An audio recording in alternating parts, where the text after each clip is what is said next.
And we're back with the second half of the party. That was a Better half of strange the party. transition for us, not for anyone else, but that was a very strange transition for us. I can't Um, remember what conversation we were having. that's good. That is very good. Um, so in the last episode, uh, we explored what the other half of the party is doing, where they are currently working with the prince about something. Uh, Losing this half of the party at the time, and at this party, we'll be starting. Let's see. Let's talk about what you guys would know. Um, the previous episode, you guys, well, most of you, helped in taking out a group of not human traffickers specifically, but animal slash human traffickers or humanoid traffickers who were located in the lower levels of the city with the help of Kellic and the others, where you ended up killing all the traffickers, beheading all of them, and also finding a young halfling girl by the name of Dusk, who you discovered was a Dream Domain cleric. Um, After doing this and reporting it to the guard, getting paid for the endeavor, um, you you all witnessed as Magnus signed up for a hand-to-hand fighting contest, which resulted in his victory over all the other opponents, including Kellic, who put up quite a bit of a fight before uh, he was knocked prone and unable to continue the fight.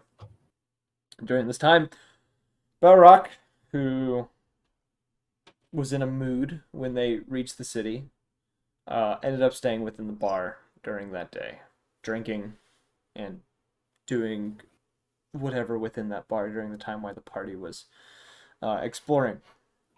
So, where we will be continuing for you guys, um, it's about 30 minutes after sunset. Um, Everyone but Balrock is entering the bar. Um, None of your other party members are in sight, except for Trinket, who is sitting at a corner table by herself, uh, tinkering with something as she looks up at all of you, kind of gives you all a smile and puts away whatever object she had. Um, and with you guys, Dusk, the small halfling girl, is with you as well. And Balrock, you would be sitting at the bar, probably holding a tanker of some sort with a decent buzz still going as you've been drinking for most of the day. Magnus is gonna go over to Trinket and give Trinket the that like fucking token I won from the fighting contest because I don't really need it. The drink So token? yeah, the drink token. You know that just gives you free drinks for the night, right? Yeah. Okay. I look over and I see my companions, and I just go, "Hey,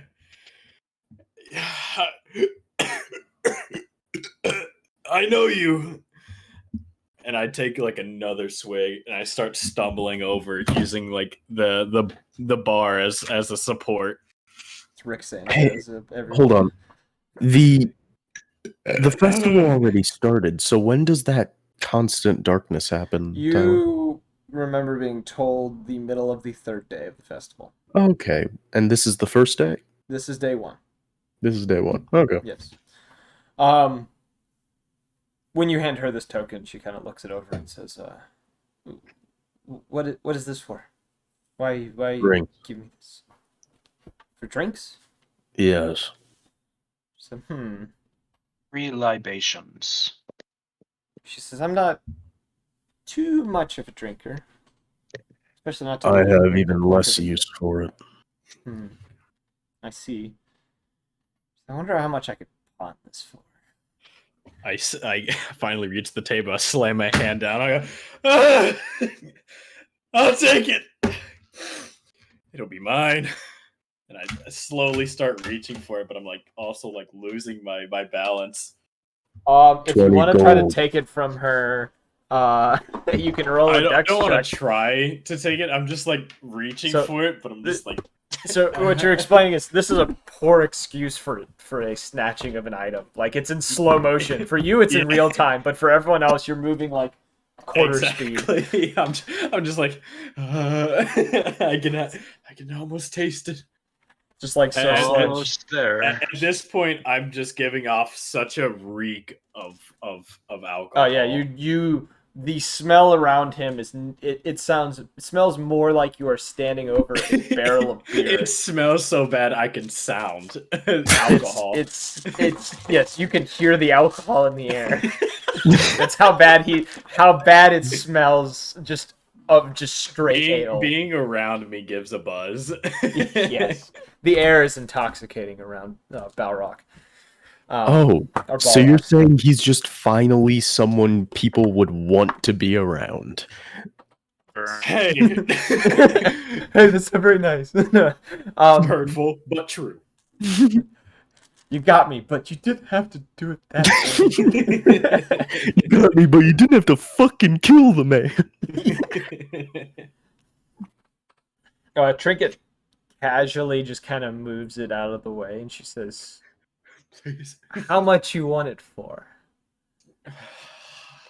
I let off a sigh, and you just smell every bit coming out of my mouth. Oh, she's crinkling her nose as you just like breathe in her face. But you're not even in her face. You're about like 3 feet from her, and she's just the whole time just fighting this urge to just crinkle her nose. Anything. And I don't know exactly how much gold I have on me. Should be in your character sheet. Oh, that's right. I have to pull that up. Are you Bear drunk with in me real a life? moment. Maybe a little bit. I'm just Only drunk on just life, a man. little bit. I only drink about 3/5 of the vodka. If Balrog dies, can you play a dude that just does like a 20s announcer voice? I can play a dude that is like a nudist. A nudist. Oh my god. Yeah. You Is have nudist voice 19 type? gold and 9 silver on you. You don't have much. I'm not gonna lie. I really just want to like slam it down, but like have the pouch burst open so money just goes everywhere, and I just now have nothing. Okay. That if you Yeah, just I just go. I pull it. I was like, take the lot, and I slam it down on the table while also like. At this point, I've lost my balance where I'm just like on the floor reaching for it. Yeah, So I like. So I here's sl- the scene that I'm kind of getting out of this. You, as she's like taunting you with this coin, kind of waving it in your face, you just pull out your coin pouch and in a surprisingly smooth yet very drunken motion, you slam your fist into the table. The coin pouch pops open, the coin scatters on the table, and in the same motion, you like collapse and just slam into the ground. Kind of sliding off the table and just falling into a heap on the floor. Without cover, my tab. Magnus is just gonna scoop like 5 gold from this scattering. Cricket's gonna start collecting up the rest of it and kind of think it over and kind of pop the coin into the air and let it land right in front of you. And she says, she's pretty much just gonna say, "Yeah, you need it more than I do." It's gonna take the rest of your coin. So you now have 0 coin. No, I have a token of Oh, you have- infinite alcohol. For the night. You say for the night. I disagree. We'll we'll talk about this later. We'll talk about this later. I lost the dice behind. One of my dice flew behind my desk. We'll talk about this in post. Yeah, we'll talk about this later. for the entire festival. There is, however, Let's go! so you do get a reminder. So as you guys are having this little scene, one of the bar keeps, which is a human man, starts kind of trying to get people's attention. And once, the bar's kind of gone silent. He's kind of standing up, not on one of the tables, but on like a stool or something to get a little more height over everyone else. He calls out. He says, "All who are partaking in the drinking contest, sign your team names on the bulletin on the wall." He says, This is why I did not need the token. I'm just gonna walk over. He does also say, he continues, says, "Remember, teams of 4 only." Wow, I'm really sucking at the voices tonight, but I'm also multitasking right now. But yes, he says, "Teams of 4 only." And he gets off the bar gets off the stool and goes back behind the bar, continuing to clean some stuff up before the whole endeavor begins. The bird is sloppy. Will anyone join me? I put one hand on the table and go, free alcohol!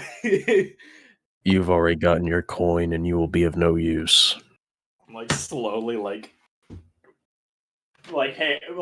move, like not foot by foot, but I'm moving like hand by hand, like dragging myself almost in like a seal like pose to like the signing board. More. And the guy comes up next to you and says, where's the rest of your team? You need 4 people in order to sign up. Big oaf, and I like gesture towards Magnus, and I'm like, girl, pointing to his Journey's here, right? Just not saying anything. Journey is just yeah. I'm just T-posing.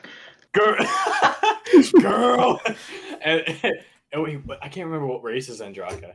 Lizard folk. Lizard folk. Alligator. We are the group, and I'm like staring it into his soul. I'm like slowly moving my hand back. Just does like, everyone agree with this? It's a party, right? He kind of looks at all of you and he says, like, kind of giving you a look like, is he real? Are you a part of his group? Currently. I slowly get back up onto my feet. I stumble a little bit. I'm like, my wings kind of balance me out a little bit. I'm like, okay. Kind of sticking him out a little bit, like you're balancing a beam over your shoulders. We're good. One of you, and I look back at the party. I was water. Help fix, and I gesture to all of me. This. And then I turn back to the barkeep. Where do I sign names? This is. I will sign. He just kind of gestures to the board again, and there's a on a little stand. There's a quill with ink. Yes, I suppose it would be best if the name was legible. Get your water. I start walking, and I walk slowly, like pace by pace, and then like as I'm like walking, I speed up. So there's like, and I like kind of crash into the wall a little bit. I'm like, oh, I'm good. And I start. Are we sure that our bird friend here will be able to survive another round of drinks? If he dies, our god will sort him out. I have ears like a hawk, and I can see you. And I'm like trying to write the names.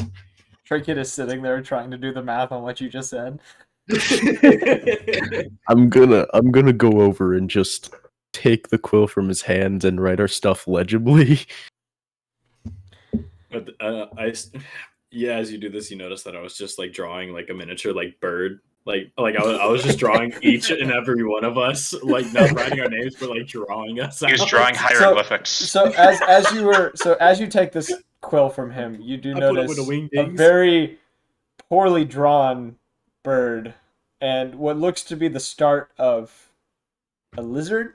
You're not quite sure. It looks like it could be a lizard, but you're not 100% sure.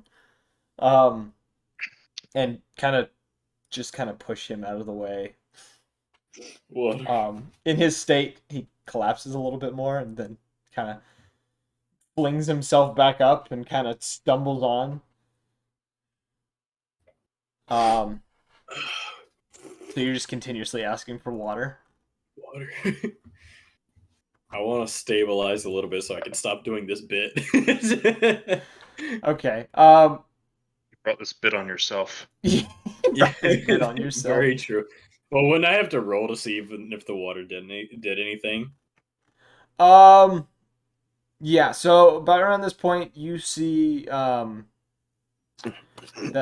you see this little halfling girl come up to you with a pretty large thing of water in her hands. This little girl, she's dressed in this very tiny little set of like light pinkish armor. And as you were looking at her and going to take this cup from her, you see on her shoulder this small silver dog with devil's horns coming out of the sides of its head, just kind of panting at you as it sits on her shoulder. Kind of more, it's like draped over her shoulder. I grab the water. Thank you, sir. Cool. And I'm like waving my finger, like pointing at it, but I can't really think of what it's called. So I'm just like, dragon. And I just start taking a sip of water. Or like chugging it, actually. It lets out a small bark and she just kind of looks at you confused. And just like, you're welcome, I guess. She kind of just wanders off back towards Trinket. Roll let's say a Constitution check. Constitution. Ooh, I got a +3. See if you can sober up a 19. little bit with this. Okay. You still can't walk all that well. And you're still quite hazy, but you're not shit-faced anymore. It's more of a very, very mild drunk now, or a very strong buzz going on type deal. Mm-hmm. But you are functional again, for the most part. I walk back to the group, or I look at him and it's like, so I remember waking up over there, and I point to like where I was like kind of like starting. And there's like, another man there that's passed out drunk. Seems to be the spot. Can someone tell me what happened in the last 5 minutes? I murdered slavers. In the past 5 minutes? Oh. Kind of steps forward and goes, that was hours ago. You Yeah. just want to fight. We returned from that. No, it's all right. After the fight. Past 5 minutes, you made a fool of yourself and we signed up for a drinking contest. And what happened to all of my gold and you silver? Bought something. This? And I hold up the coin. What the hell is this? Free drinks for the night. And you see my face go from confusion to pride, joy, mixed with a little bit of horny. Keep in mind you've entered us into a drinking contest, so you are already going to get free alcohol. Now take that expression I just gave you, add more shock and more horny, and now we're at where I'm at. I guess this is just the character now. All right. You almost just made me spit my drink in real life. You almost made me, dude. I was taking a swig at it. They should have left you in the blood pits. And they shouldn't leave you around sleeping bodies. And I gestured like me eating my own arm. Magnus is going to look over at Journey and just say, I know very good chicken recipes. I look around at the silence of no laughter. I just go, he eats people loudly. Just like realizing nobody cares about the joke. I was like, so when can we start drinking? Trinket, the guy was watching you sober up ever so slowly says, any minute now, we'll get everyone together so we can start this contest. And you, as he says this, you notice there is a group of people being ushered away from a group of tables, and they're kind of moving these two tables together to like set up for this contest. As they one another man is a half orc that walks in with a very large like keg that he's carrying and puts onto the edge of one of the tables, and they put down several tankers on the same table. He then, as he's looking over this, he says, "If you guys want to wait over there somewhere, not near the tables, but just around, we'll start calling out teams." Magnus just kind of puts a hand on Journey and it's just like, we will most likely win. My patron god is literally the god of drinking games. Well, it's good that you're here to carry the team because, well, I can't hold my alcohol too well. But what's in it for us if we do this again? I do not know. I wanted to do this because of my religion. I wanted to do this because of drinks. And I like high five myself. I will help you to your room once this is done. Fair enough. And it is a festival, so. And I look at Androck. I'm like, so how are you with yo glug glug? You know, and I like tap his shoulder with like the back of my fingers, just like a little.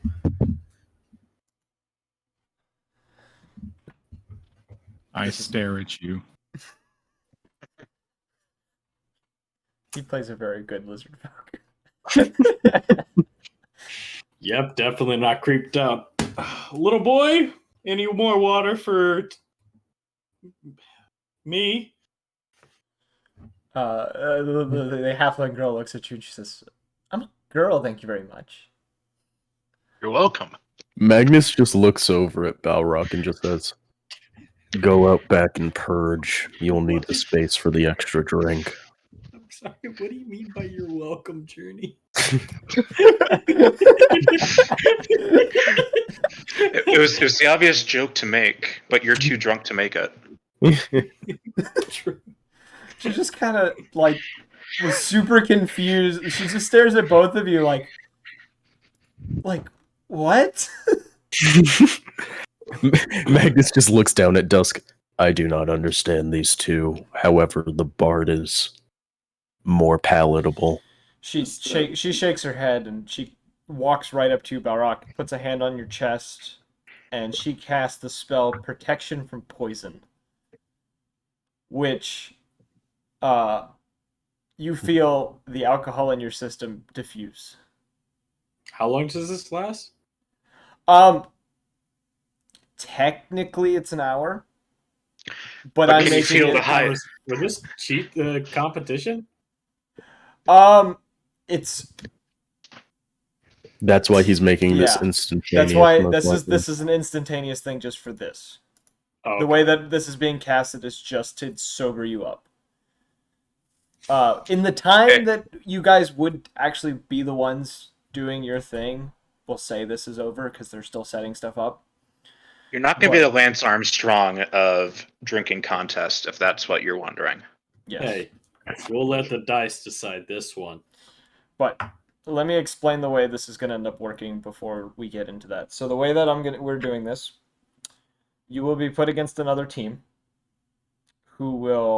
you and the member that you are competing against. So it's going to be one-on-one for each team. You will be rolling constitution checks to determine which one of you holds your drink better. And I'm copying this from a thing I saw from another group, another D&D podcast type thing. Matthew Mercer. Yes, that's exactly who it is. After failing 3 times, or succeeding in 3 times, one of the teams one of the members will obviously win, and that'll go to a point to whoever wins it. So the man kind of comes back out. They start calling out names. You notice a lot of the people that are partaking in this are either very large or are part of a culture that is a heavy drinking culture. A lot of dwarves are in this. There's one or two dragonborns and bugbears that are partaking. I look towards the audience and say, "I'm in danger." Can I look among the competition and see like who would be like the most challenging to take on? Roll a perception check.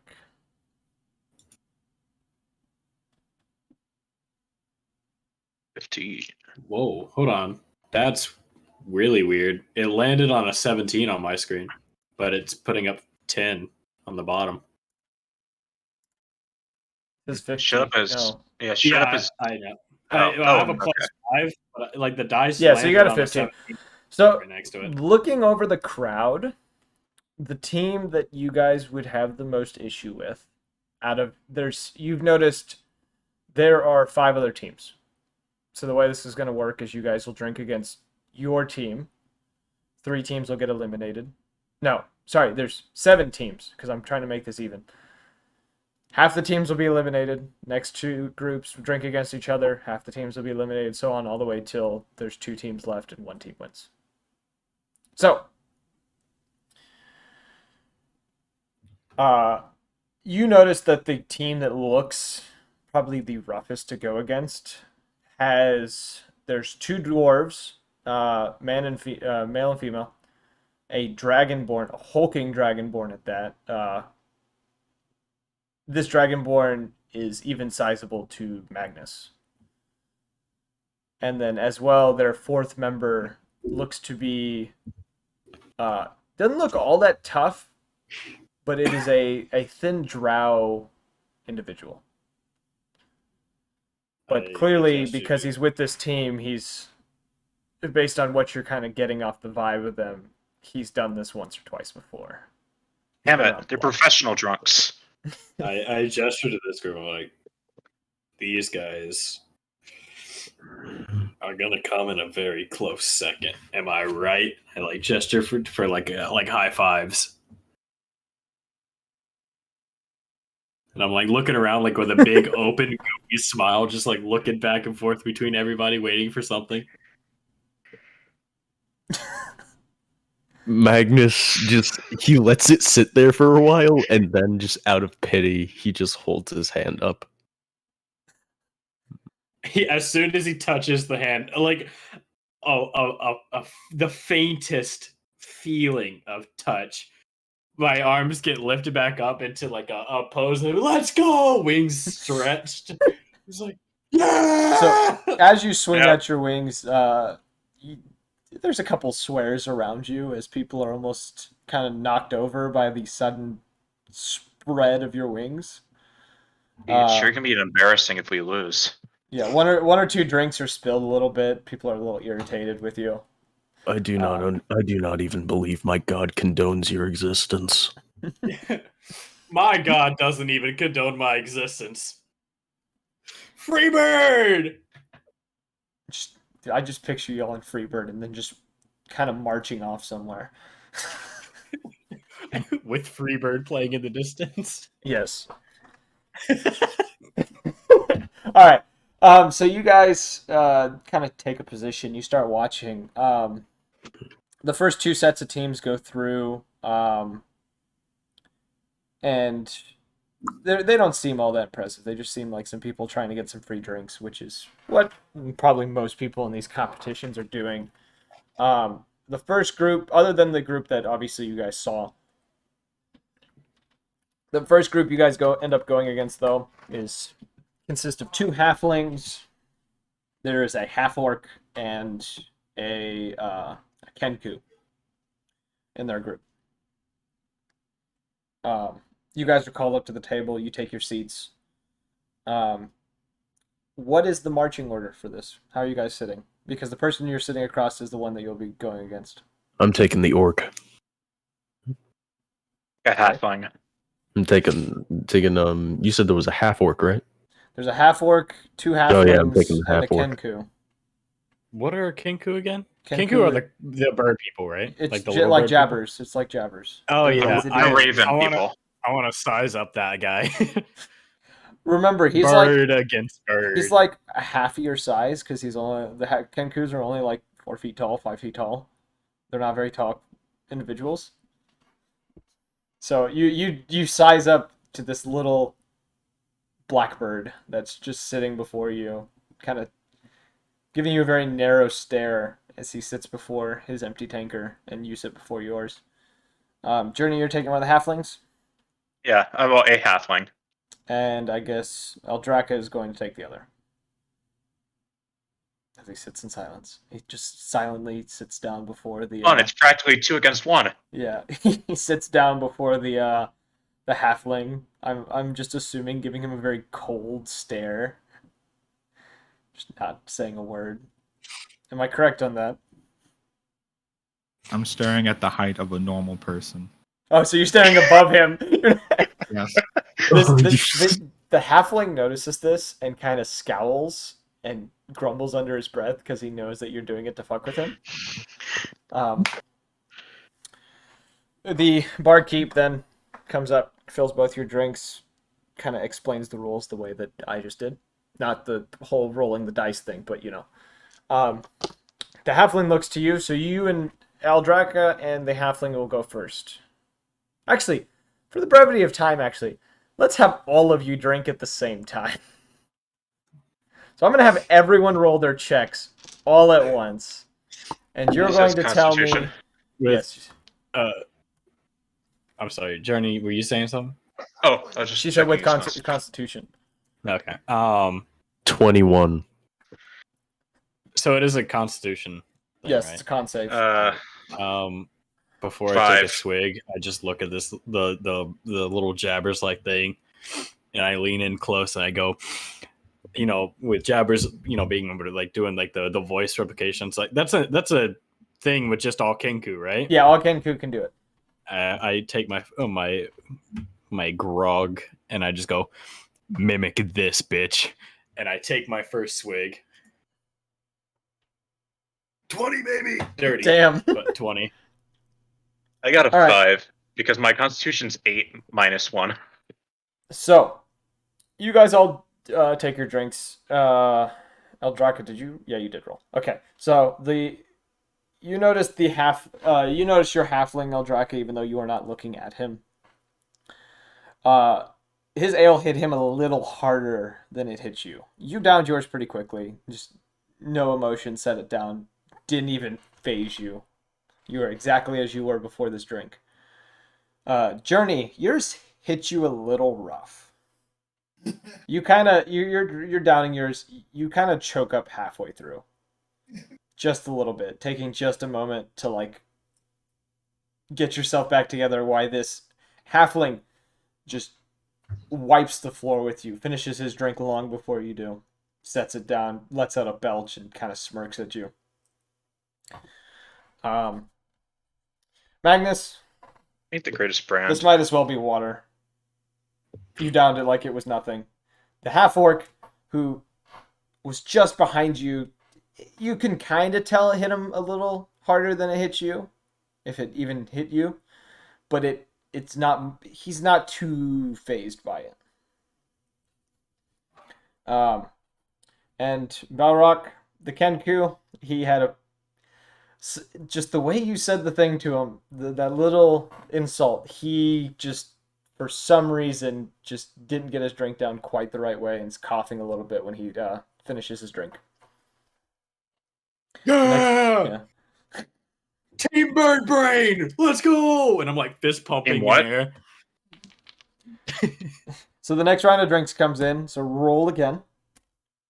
They're starting to look, some of them are starting to look a little more determined. 17.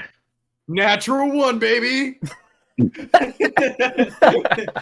All right. Okay. And Draka, you and the halfling neck and neck the whole time, all the way till the end. But right before you finish, it kind of washes over you for a moment. You get a little bit woozy as this halfling slams down his drink. Newfound confidence within him, kind of smirks at you as you kind of You wobble a tiny bit from the drink, but it's not too much. Damn Journey, smirking halflings. you recovered fantastically from this. You crushed this halfling the second time. His confidence faded really quickly when he started choking a little bit on the second drink. I'll give him a gentle smile. He kind of gives you a gentle smile back, kind of like, yeah, this is fun. Magnus, once again, it's neck and neck all the way to the end. Though the half-orc is taking this a little rough now. He looks a little off now. And I am changing the rules a little bit. It's going to be based on 3 rounds because I was messing with some numbers in my head. If you have more wins at the end of 3 rounds, then you succeed. And Balrock, you almost hurl. It takes everything in your power not to hurl. You're going. This is what he gets for pre-gaming. Yeah, you're going, and you just get this terrible feeling in your gut, and you have to like almost set your tanker down for a moment and kind of choke for a moment before you just muscle your way through the rest of the drink. Somebody pissed in this, and I'm like pointing at the ground.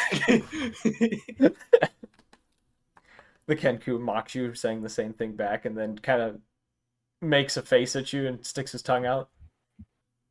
Oh, you little shit! And I like almost get up out of my chair. And I notice like everybody watching. I'm just like, get back around. I was just like, as you're getting up from his chair, you see a dagger slide out from nowhere, just in his hand, kind of pointing it at you before it slides out of sight again. Not very sportsmanlike. All right, the bard keep, after the little bit of tension that happened at the end of the table, he doesn't say anything. He just kind of watched for a moment, refills everyone's drink. Roll for your last round. 18. Another 19. 16. All right. Eldraka, your halfling that is before you, he passes out midway through his drink. He doesn't even finish his drink. He hits the floor. Tanker and all, party foul. Spills some of his drink on the floor. He's unconscious, and people are like booing and shouting as he's just laying there unconscious on the floor. Journey, your individual, who seems to be having a good time while doing this against you, he starts choking a little bit, kind of struggling to get his drink down. And he sets it down before you.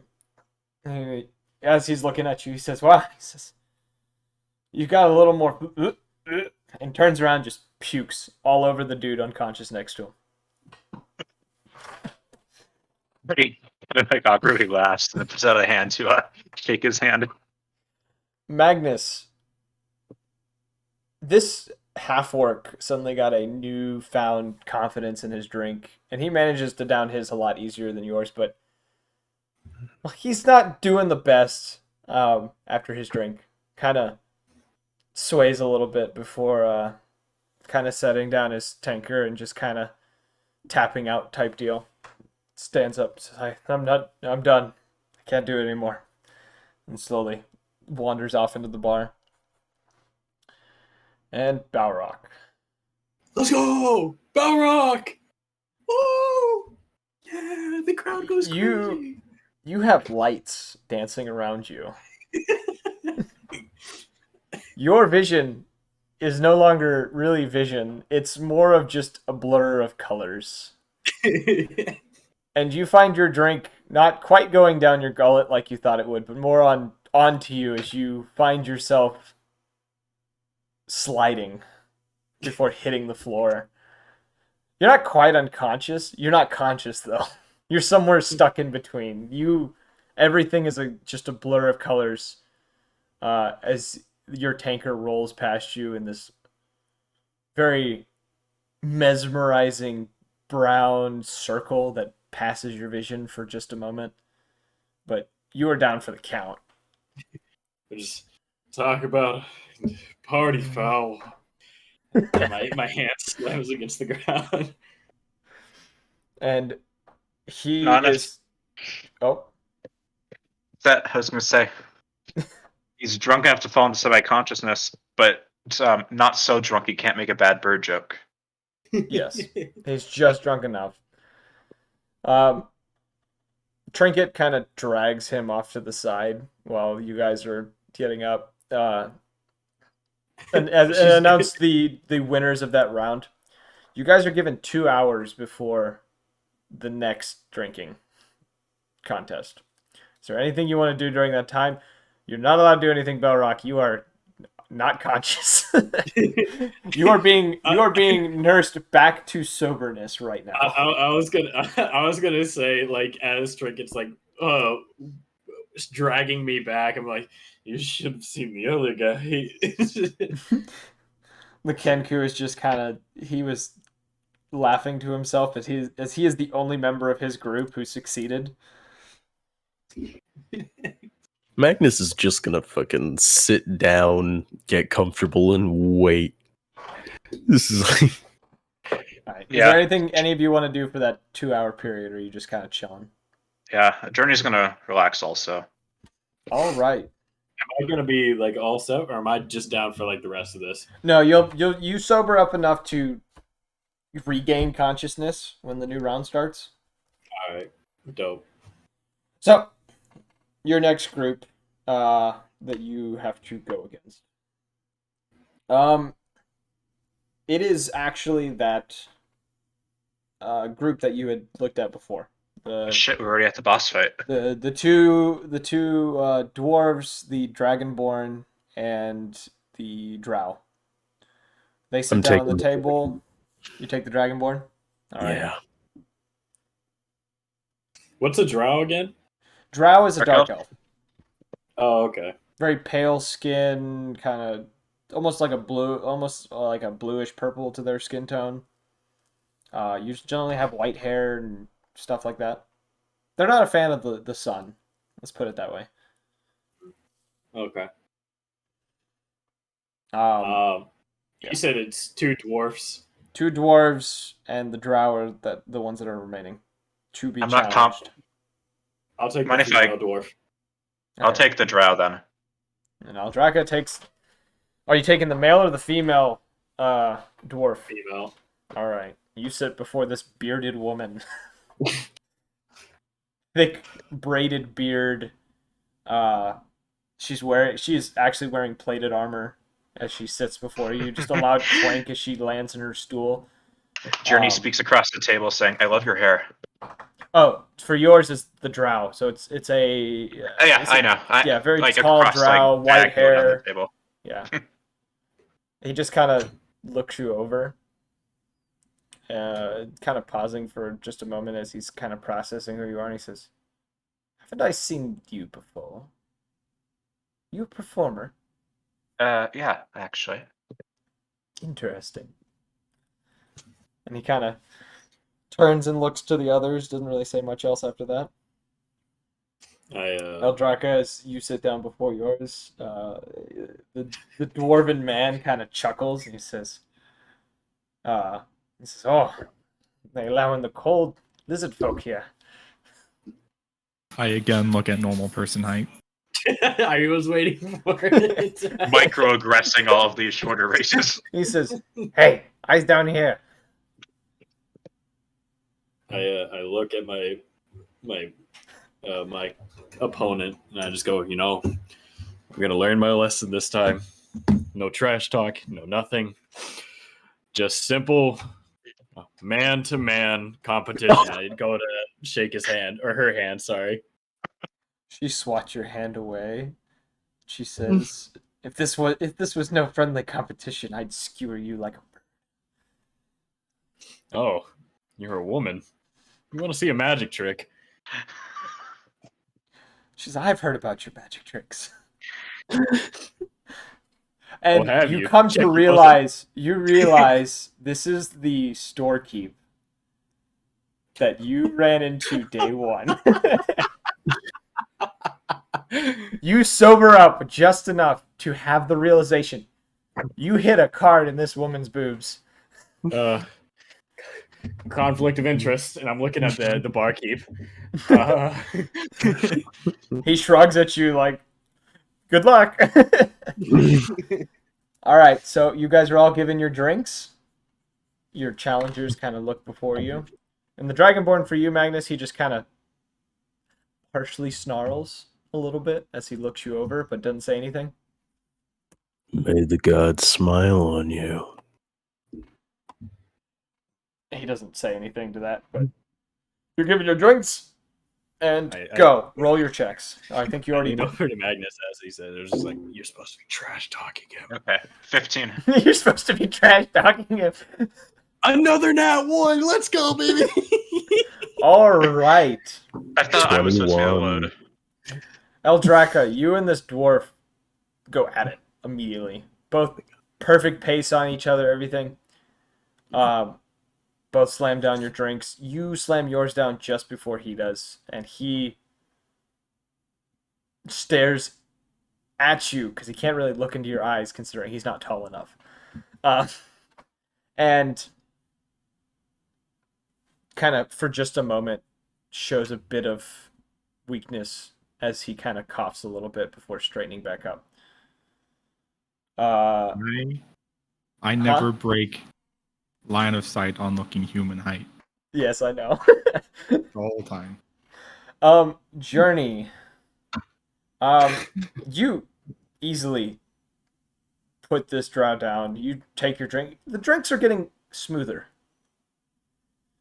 You haven't drank. You haven't had a lot before this point. You've never drunken yourself to being drunk before, but you find the drinks are now getting a lot easier to put down as you've been drinking a little bit tonight. The drow lets out a few coughs after he finishes his, kind of shuddering for a moment as his seem to have gone down a little wrong. I'll ask him if he's okay.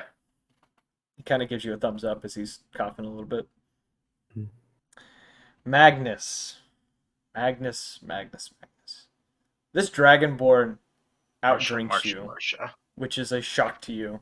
He downs the drink significantly faster than you do, slams it down, and then kind of very toothy grin smirks at you as you finish yours probably a few seconds later.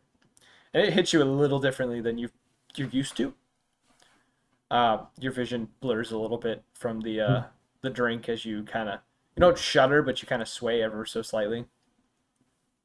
And he kind of lets out a very low, kind of a growlish laugh as he's very amused by this. Belrock. Hey. Those lights are back. You see the lights again, and the only thought going through your mind is, oh no, they're back. And this dwarven woman is now she is howling in laughter as after she finished her drinks, and she can see that you are not exactly 100% home. Hey, your mind is. And I'm like pointing at the drow instead of her. Her laughter explodes even louder. This is the most rambunctious she could be right now about this. You guys are poured your next drinks as her laughing kind of subsides. And roll your next group. Male genitals has just been put in the chat. Thank God. I got a 1. A dirty 1. Oh boy! 25. That darn -1 modifier. Oh my lord. Okay, 25 this time? Yeah. Okay. Belrock, what about you? You got another one? I got 11. Is it not showing up on my end anymore? Here, I'll roll again. I got cheated. Oh, there it goes. Now it shows. No, I see it. And that 20 lit up for me, but it gave me a 2. Has it been doing that to you guys, where it lights up a number and then gives you the wrong number? Yeah, because that's what it did on earlier when I had gotten a 15. Like it rolled It rolled a 17, but I got a 10 instead. I'm gonna roll a check for trinket and see what happens. It gave me the number it's supposed to. I don't know what's going on with it. I think if it hits on like the edge, it'll kind of like lean on something, and it'll be like, oh. Oh, it got cocked. That's what that term is when the dice balances like that. D&D and Beyond just kind of picks a number when it gets cocked. Oh man, Twitch TOS. Check out. It's called that because your dice are fucking you. Eldraka, your drink. So this time you put down your drink. This is the first time though so far that you've kind of choked on your drink, as if it was too much for you to actually put down, and you sputter a little bit. Not ever putting your drink down, but you sputter a little bit trying to finish it, and then just manage to down it moments after the dwarf in front of you finishes, and he lets out a low burly laugh a little bit, kind of more of a chuckle, as he's amused by this. I assume you return to looking at normal person level. No emotions. Yes. Yeah, no emotions. Journey. You're both struggling to drink this. You both suddenly had the same problem of just like, this liquor has become too hard to put down. And you're both sputtering at the same time. Though, he's sputtering a little less than you are. And you cough a little bit. You get that urge in your chest a little bit to puke, but you manage to force it down. He seems a little green in the face as well. But he's doing a little better than you at the moment. Magnus, the tides have turned between you and this Dragonborn. He puts down his drink moments after you do. And he lets out one or two coughs and a slight shudder, kind of shaking off the effects of whatever the alcohol did to him. And Belrock. Hi. Those lights are getting brighter.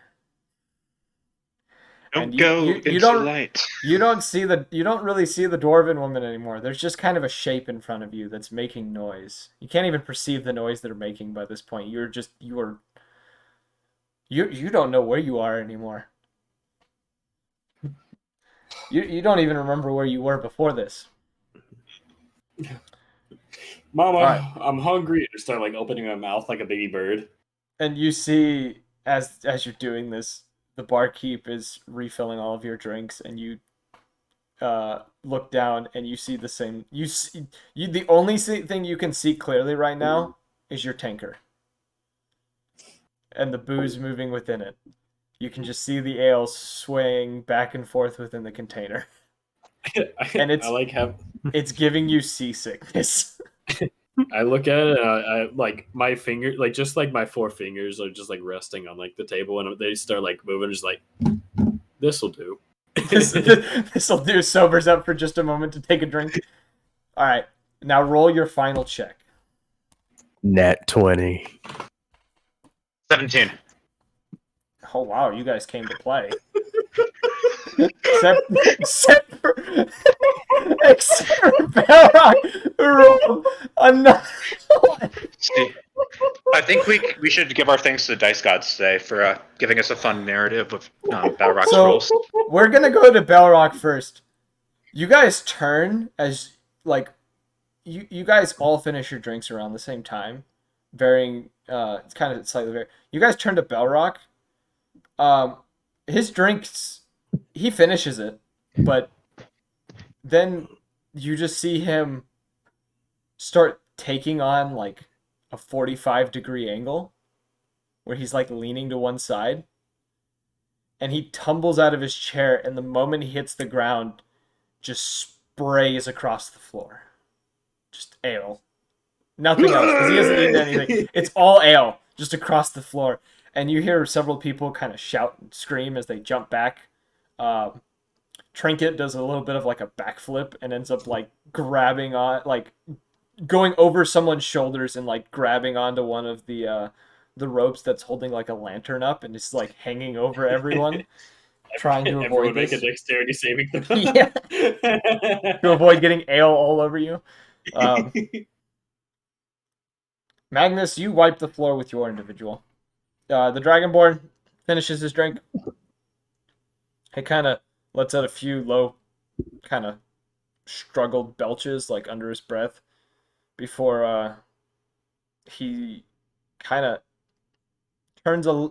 You can see under his scales, he's turning a little bit green. He lets out a few coughs and he kind of gets up and excuses himself without saying anything. Before he leaves, Magnus just very slowly leans towards him, just making really aggressive eye contact. And all he wants to do is just just keep leaning forward until this guy fucking falls back. So the guy catches himself because he's not drunk enough to, like, tip, but he's not feeling good. He has become a chameleon, so. Yeah, he quickly got up and has fled the scene to go take care of some business. Journey.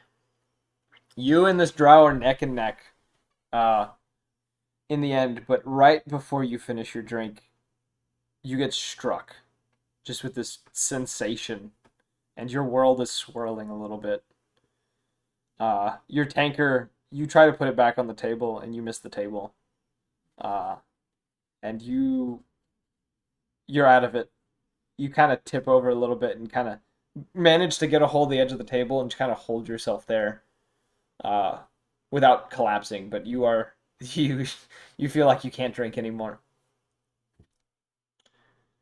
GG. And Eldraka. You get hit with the same feeling, but you also get hit with this twisting sensation in your gut. And without thinking about it, you feel the ale coming back. And you kind of lean over to one side and just hurl onto the ground. Kind of purge all at once. And then you're left there kind of panting for a moment as you're trying to recover from this. After the other three are like fucking destroyed, can Magnus just switch seats with Journey and set up as though he's just gonna outdrink the rest of them himself? Journey's still sitting. She kind of tipped over, but she caught herself. She's still in her seat. Yeah, no, Magnus would just very, very lightly just pick her up and put her in his seat. Okay, yeah, you just kind of position yourself elsewhere as the He's like, finish the fight, big guy. as the two dwarves that are left start cheering the Dragonborn slowly coming back as he's recovered from his little ailment. Ooh. And the drow you're looking a little sick, but he's, cheering along with them. And around this point, you notice Trinket has come down from her little hideaway from the, puking, and has started, with the help of Dusk, started dragging your bird companion across the bar towards the rooms. Yeah, I guess we're out. So I am gonna fulfill my promise. I'm gonna help Journey back up to her place. Okay, and you hear the more cheering as there's also a few people cleaning up the mess that a couple people have made, which, is expected. They all knew this was going to happen. That's why they were ready to clean. So you guys end up heading back to your rooms, settling for the night. Some of you not remembering settling for the night, but you end up finding yourselves in your beds in the next morning. I go Could find have a gone roof. worse. What'd you say, Jerry? Okay. I go find a roof. Oh yeah, you go back up to the roof like you did the night before. He drunkenly crawls up like a. Actually, yeah. Pipe When up to you the go roof. out there, so yeah, this lizard goes outside. Jared, roll a dexterity saving throw for me as you climb the ladder to get onto the roof. 22. Jesus fuck. Wow. Okay. Yeah, you're good. You end up getting onto the roof pretty solidly. The alcohol didn't really hit you too bad. It just made you a little sick. And you all end up settling in your own respected areas for the night. During the night, each of you have vision. You all have the same vision.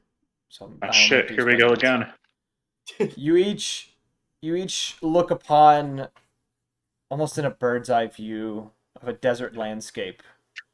Your vision panning down towards the ground as you fly just over the sand. You do this for what feels like a mile before your vision slows, and you are about 60 feet away from a man, or not a man, a figure. Figures wrapped in various pieces of clothing and a cloak that hides their face away and their skin, and they gesture for you to come towards them.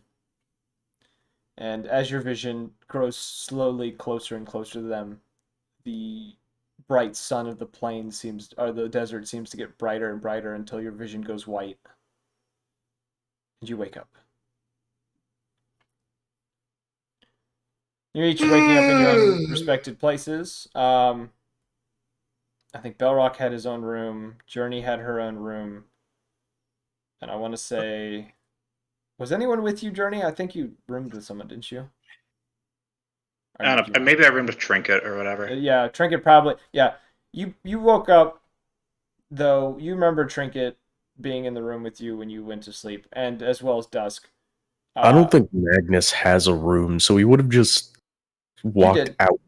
You did. Oh, he does. Okay. You did have a room. I remember. If anybody wouldn't have a room, it'd be me just sleeping next to like 3 garbage cans. Tell the truth, he would have just walked outside the room because it's just all 3 of these girls, and he would have just like leaned back against the door and fell asleep there. Yeah. So, yeah, you ended up having your own room. You guys also realized, those of you who are sober enough to realize this, the others never came back. You guys didn't see the other members. You never saw Calder or Svex. You didn't even see Jotun in the bar, which was a strange occurrence to you. I mean, what are they supposed to do without their coat rack? Yeah.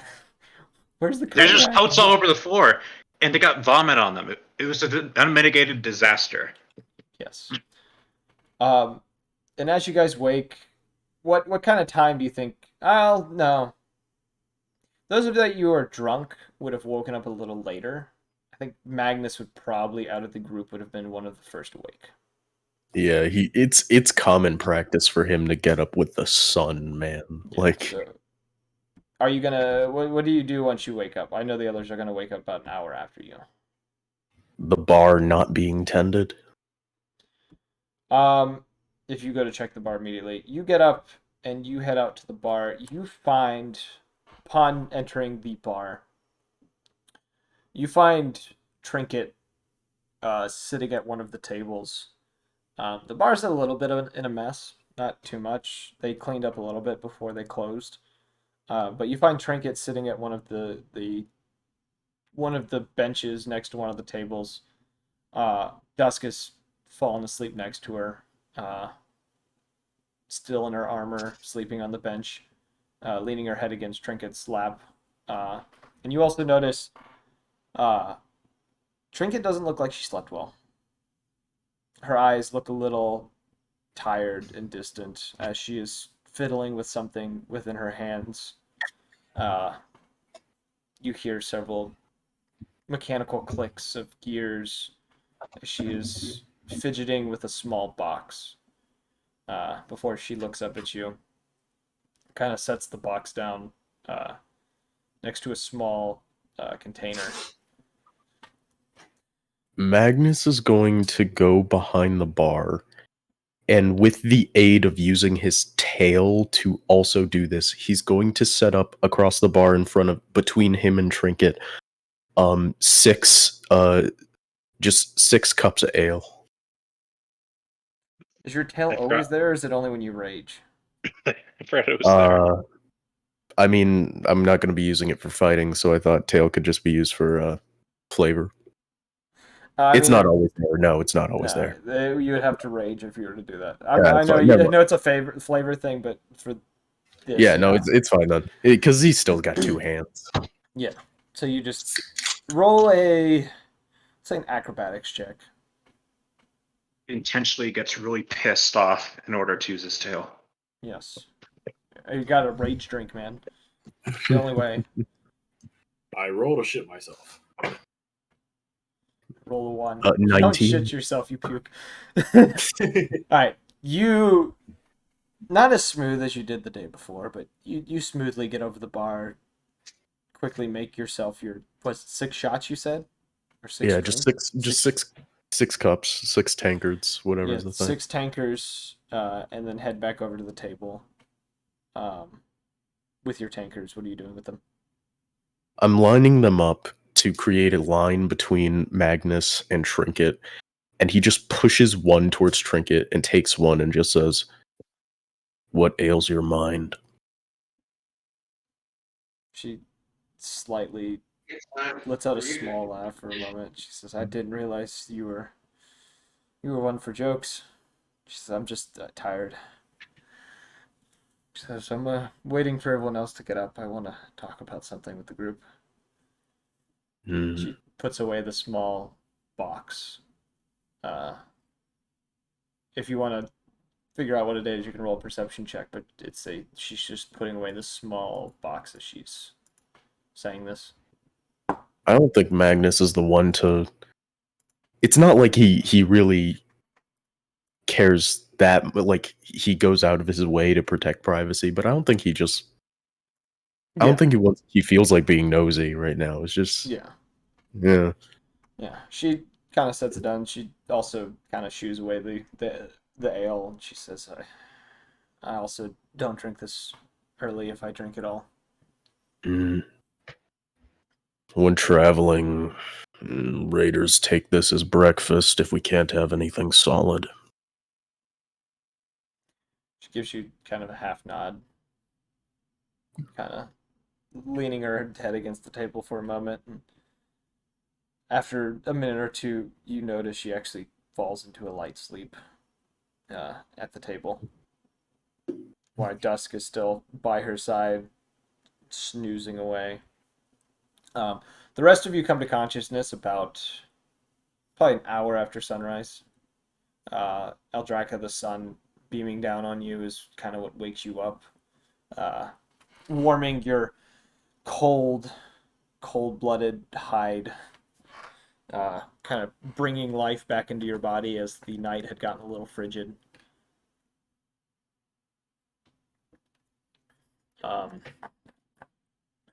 The rest of you just kind of waking up in your respected beds. Belrock, you have a terrible hangover. Your head is pounding. That's the only noise I make. And as you all slowly make your way to the bar, finding the scene that has kind of set itself, the bartender's made an appearance by this point. He's preparing stuff in the kitchen, kind of cleaning up any mess that's still left over. Good morning, crusty crew.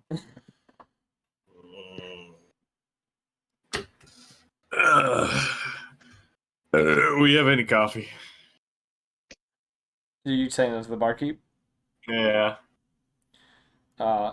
He says, oh yes, he says, give me 5 minutes. He quickly goes into the back. About 5 minutes later, comes out with a smaller tanker containing a very warm abyss colored liquid. He says, do you want anything in it? I'm like staring at it for like a good 30 seconds without saying anything. Nah, I'm good. And I just start He says, drinking it. That'll be a silver. I take one sip and my eyes just get like really wide. And I start patting my pockets. You find the token. Fuck. I look to the group and it's like, please, if any of you have any respect for me, and I look at Magnus and I just go, I know you don't, but the rest of you, any respect whatsoever. Journey will say, I have zero respect for you, but I would rather not sour my reputation that's established by being associated with you, so have a silver, my good man.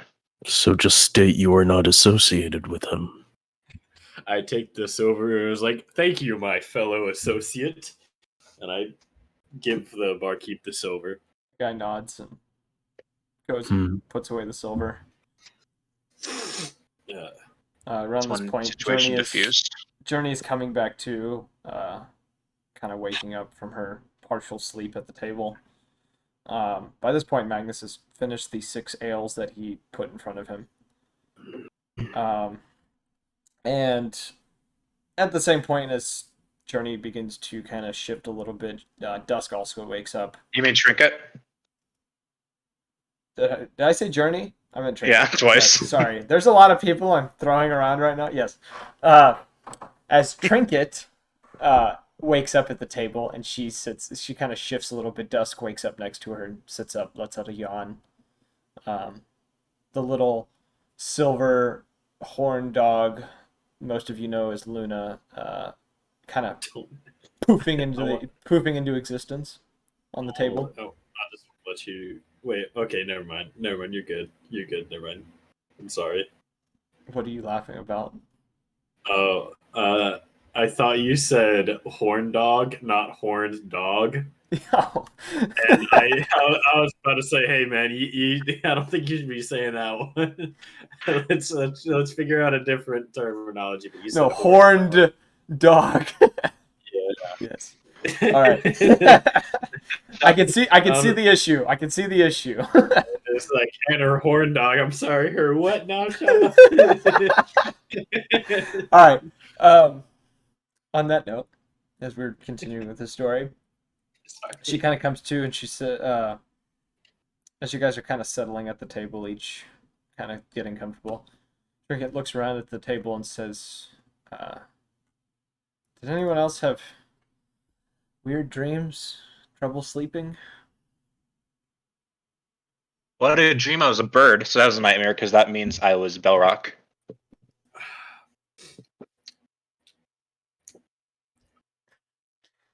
Wait, hold on.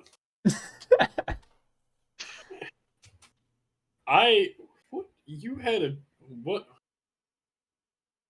Did some random ass dude try to like high five or handshake or high five or something? To you two?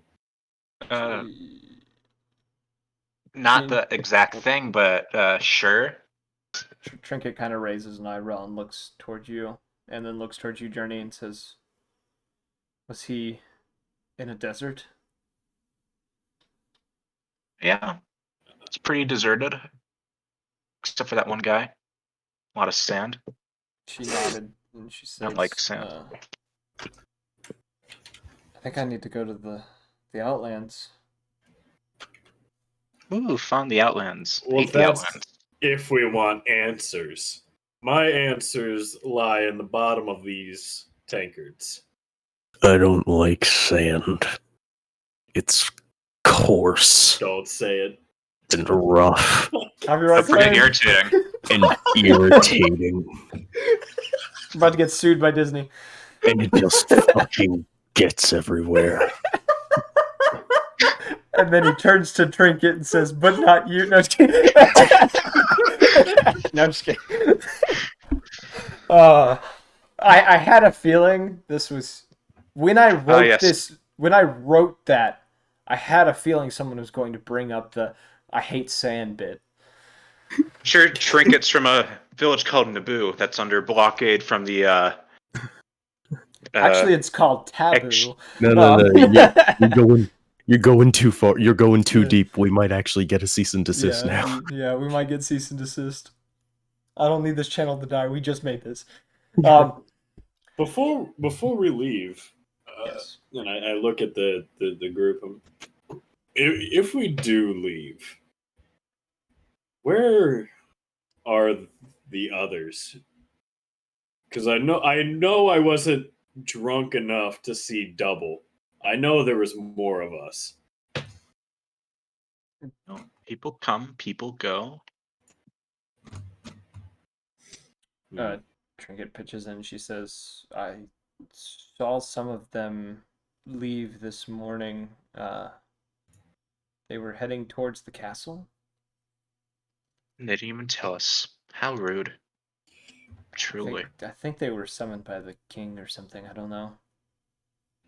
And we weren't. Have you seen me? And I flex my skinny ass fucking arms. Magnus just kind of looks down and then looks around and he just says, "It almost seems like they left behind the majority of criminals and the bard." No, I'm feeling. Wait, no, Jabbers. Jabbers is gone too. Where's Jabbers? Where's my precious Jabbers? I'm not a criminal. That is what Neither am I. criminals I'm say. just stupid. Jabbers is with Calder. He's fine. But how do we know this? I saw them this morning. Great, now you've given our characters anxiety. Says I think the question was, how do we know that they're fine? I'll send a pigeon. Come, my child. Send a pigeon. I'm sure they're fine. They can take care of themselves. I take out the coin and I give it to the barkeep, and I say, "This should cover the previous nights. I hope." And I walk really fast out of there before anything else can happen. The rest of you see him just grab the coin, kind of give him a dirty look, and head into the back. Because I know I was there well clearly, over that one free clearly, Balrog had developed a tab. We don't know how much, but it was a tab. As you go out, you're just kind of waiting outside for the rest of the party. Trinket says to the rest of you, we should probably take the cart. They probably won't need it if they're sticking around."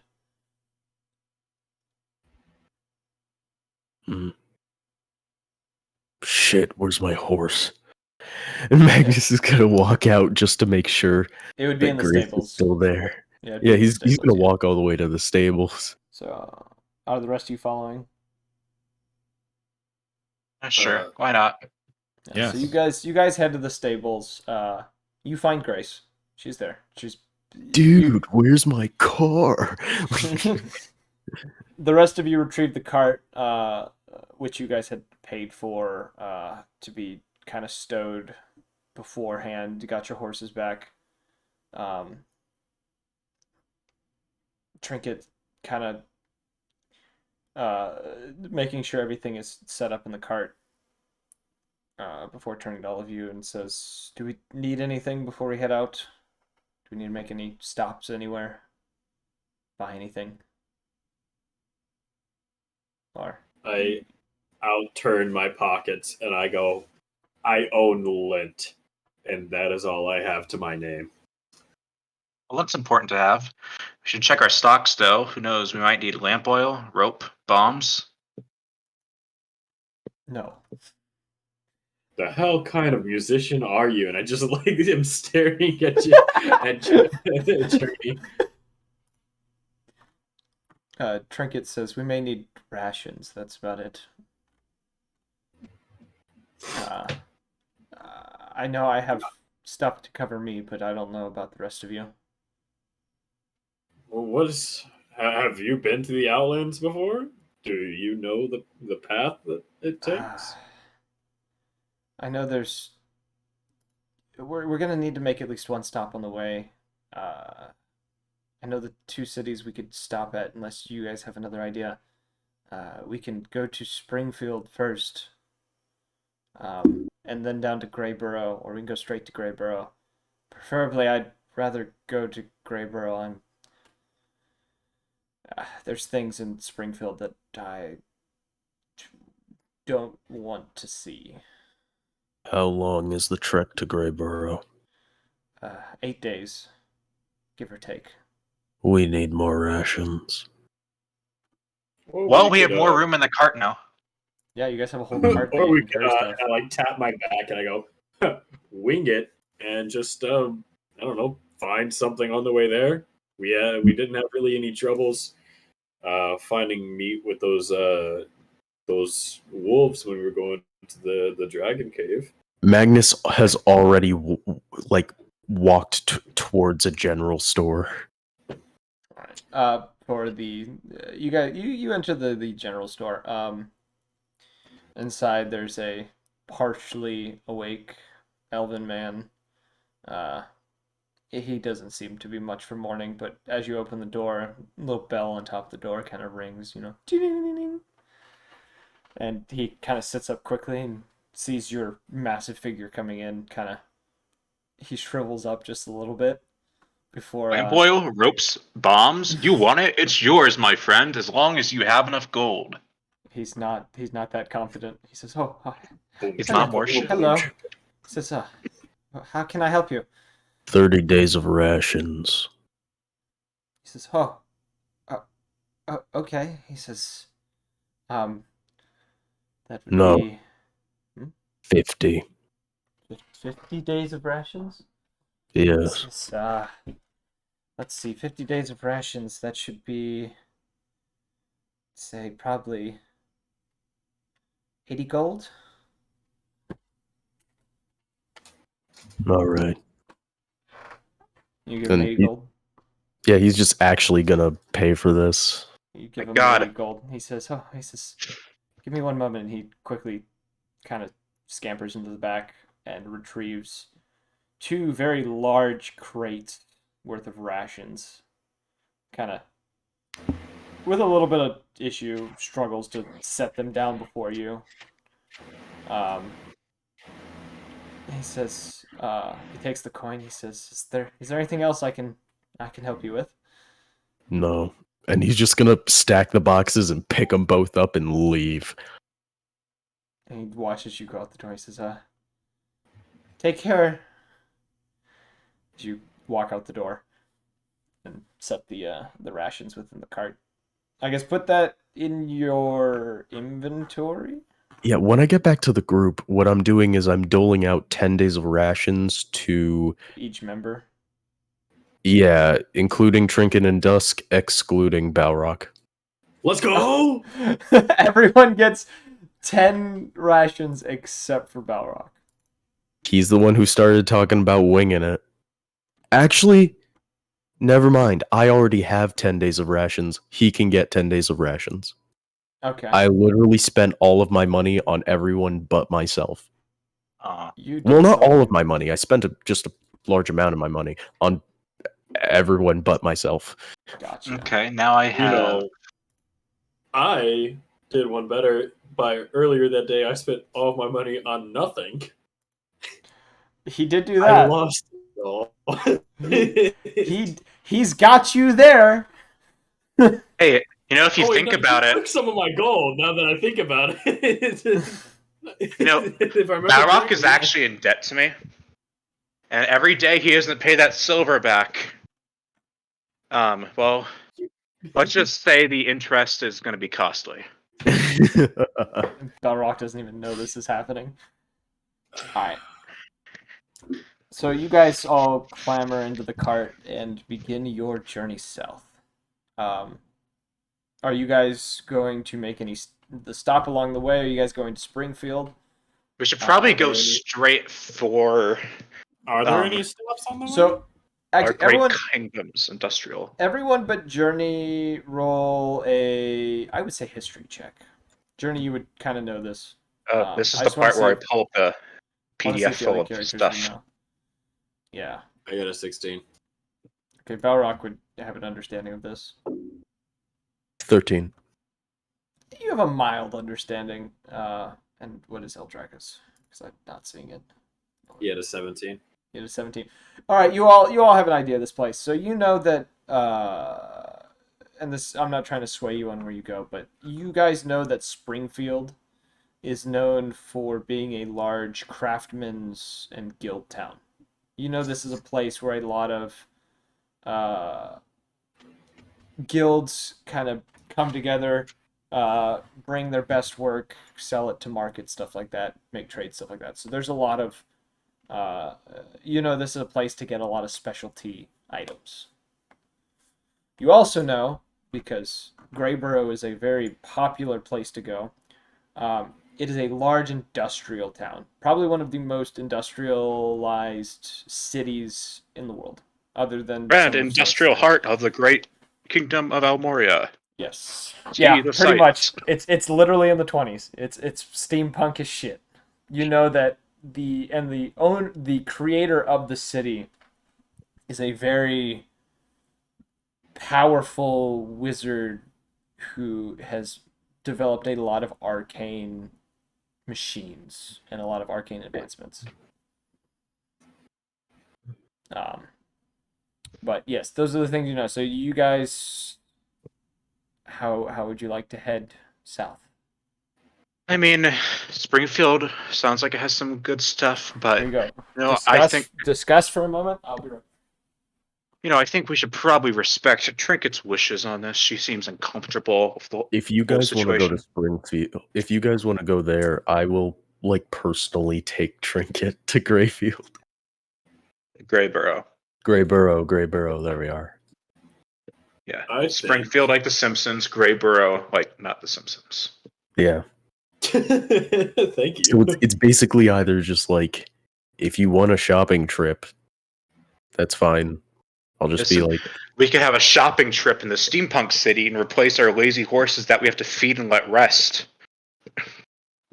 Oh, yeah. Steampunk horses. Fucking what money? motorcycle. Huh? We could sell the horses. Jeez, if I could get a fucking motorcycle. A steampunk motorcycle. Or we can get I'm gonna gear myself dog. I'm gonna gear myself up like Corvo fucking Atano. Also, I have a dog. Yeah. So while you guys are discussing this and you guys have started heading out of the town, Trinket kind of pitches in about the whole not wanting to go to Springfield. She says, "I'll go to Springfield if you guys want to. It's just there's nothing awaiting me there that's necessarily bad. There's just things that I've neglected to see until now.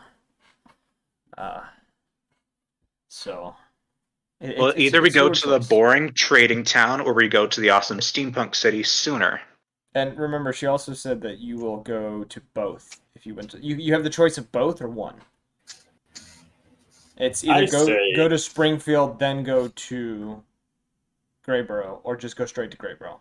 Now, I know the majority of you have no respect for me and how I carry myself, but I have no money. This big guy right here, gesturing to Magnus, just spent all of his money on food. We have about 3 people in this party that can actually buy anything. Magnus just very slowly turns to look over at Balrock. That was not all of my money. Trinket pitches in. She says, I have 200 gold. I have 305 gold. I've not spent too much while I've been traveling with y'all. All right, well, I just look around. Fuck me, I guess. Go wherever you want. The only thing I can afford right now is whatever comes out of that horse's ass. Are you sure you can afford that? As you say that, the horse shits. I hear the manure market is quite lucrative, so I'm not even sure you can afford that. I just stare at Journey. Just like disappointment with also like Albert on the verge of like sadness. Just come on, please. You're crushing my spirits, man. All I know is to fight and to fuck, and I don't have any enemies nearby. Or any lovers. Damn, hitting all the moves today. He makes it so easy. Yo, you didn't roll that well during the drinking competition, but man, you hitting 20s over here. Trinket kind of leans back. Says, "You guys don't have to decide today. We won't hit a crossroads for about probably a day and a half. Probably near when the lunar eclipse will start." Ooh, fun. We get to be out in the open during lunar eclipse where a bunch of monsters come out and do shit. That's going to be fun. Will said monsters have precious monies on them? Probably not. What use would they have for we our can currency? cut them off and sell their parts. Possibly. That's morbid, but okay. I believe that we should wait. And then we can shop later. I mean, what comes first? The big modern town or the stupid ass trading shit? The Springfield comes first. Notice how I use words to describe them and not the names themselves. That's because I don't know which one is which. The trading hub. That one comes first. We could bypass it. I think we should skip. I say we go to Greyboro. That sounds like more fun. We save our money, get more modern stuff. You know. Okay, What does you a know, trading village you don't- have other than more horses?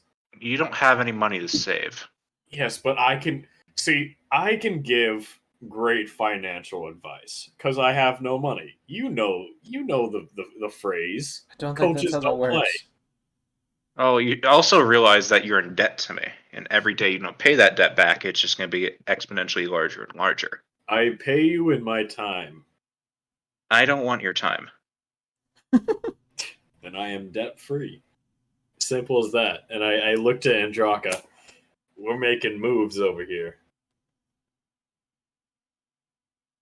I have a question real quick. Are we in the cart right now? Yes, you are all in the cart right now. Yeah, we're all riding. I'm just gonna jump out and walk next to the cart. Okay. After Balrog says that. Nope. I assume Magnus is on his horse. I look to everyone else other than Andraka. I was like, you see, he does stuff like this and clearly is annoyed, yet he is my favorite out of all of you. I like to think Andraka was the one kind of, I guess, driving the cart. No, it was Trinket is driving, and Dusk is next to her. What the two All right, NPCs are in the front. All right. Wake me when there's something to kill or we're at a crossroads or whatever is happening, and I like kind of fold my wings over my eyes and lean back. All right. Which one of you wants to take watch as you guys go? I Sure. have night vision and Well, perception. it is during the day. You guys, it's the first Okay. thing in the morning. I'll take night watch. Yeah. Well, for your day's journey, do any of you want to kind of watch out for any kind of danger, or do you just want to go? Kind of hope for the best.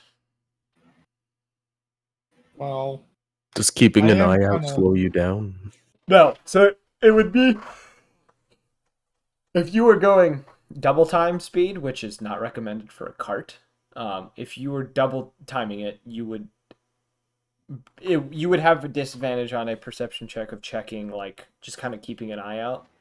You guys are moving at a normal pace, so you guys would probably it would just be a regular perception check. Andraka, you were about to say something, weren't you? No, I take it back. Never mind. I hate this guy. Do any of you want to take watch of any kind? Yep. Okay. Okay. Magnus gets this watch. I'll take the night watch because dark vision. Yeah. So you roll a perception check for me, Magnus. Let's see here.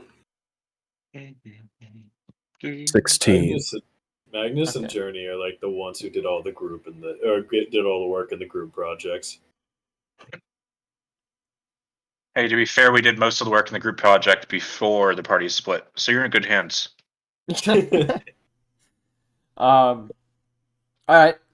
You guys go through most of the day. there is one point you guys see. There is another kind of caravan that passes by. It looks like a family of half orcs making their way towards Grandhelm, as well as a group of kobolds that are kind of traveling with them, which isn't uncommon in Almoria, as most of even all races are kind of treated the same in this kind of part of the world. That reminds me of a question I have to ask you after this, Magnus. After this session. And that as the day goes on, it's uneventful. You don't run into anything. It's, every so often another person will pass by on the road. That's about it. Night begins to fall. It's beginning to dark, and Trinket turns to all of you, still leading the cart, and says, you guys want to try to stop for the night and make camp? Or do you want to try to push on through the night? Well, we don't want to kill our horses, so it's probably best if we make camp sooner than later. Yeah, all right then. She nods, and as the sun is getting ready to set, pulls the cart to the side, stopping just in it's like a little shoulder of the road that looks decent for stopping for the horses. She begins to kind of move some stuff around, takes care of the horses, like feeds them, waters them, stuff like that, while you guys are getting out of the cart.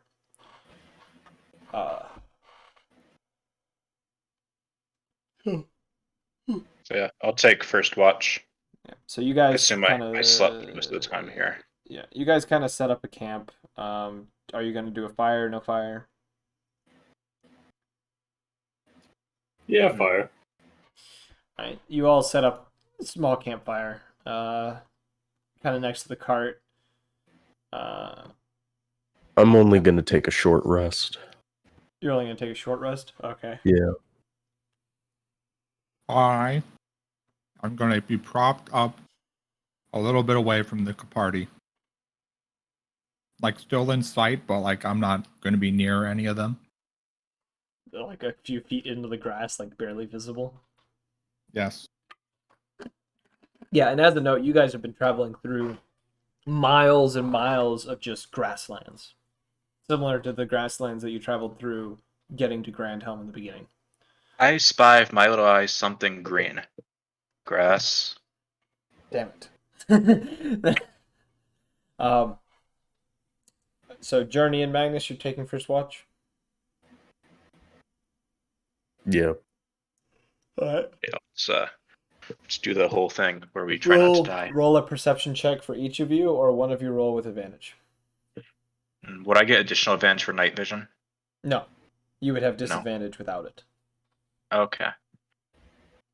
And considering you guys... oh, wait, you do have the fire, so you do have a sight. Never mind. But yeah. So do you want to roll independently? What's your mod? +2. Maybe I should roll with advantage. I have a Okay. +5. Take it. Do it.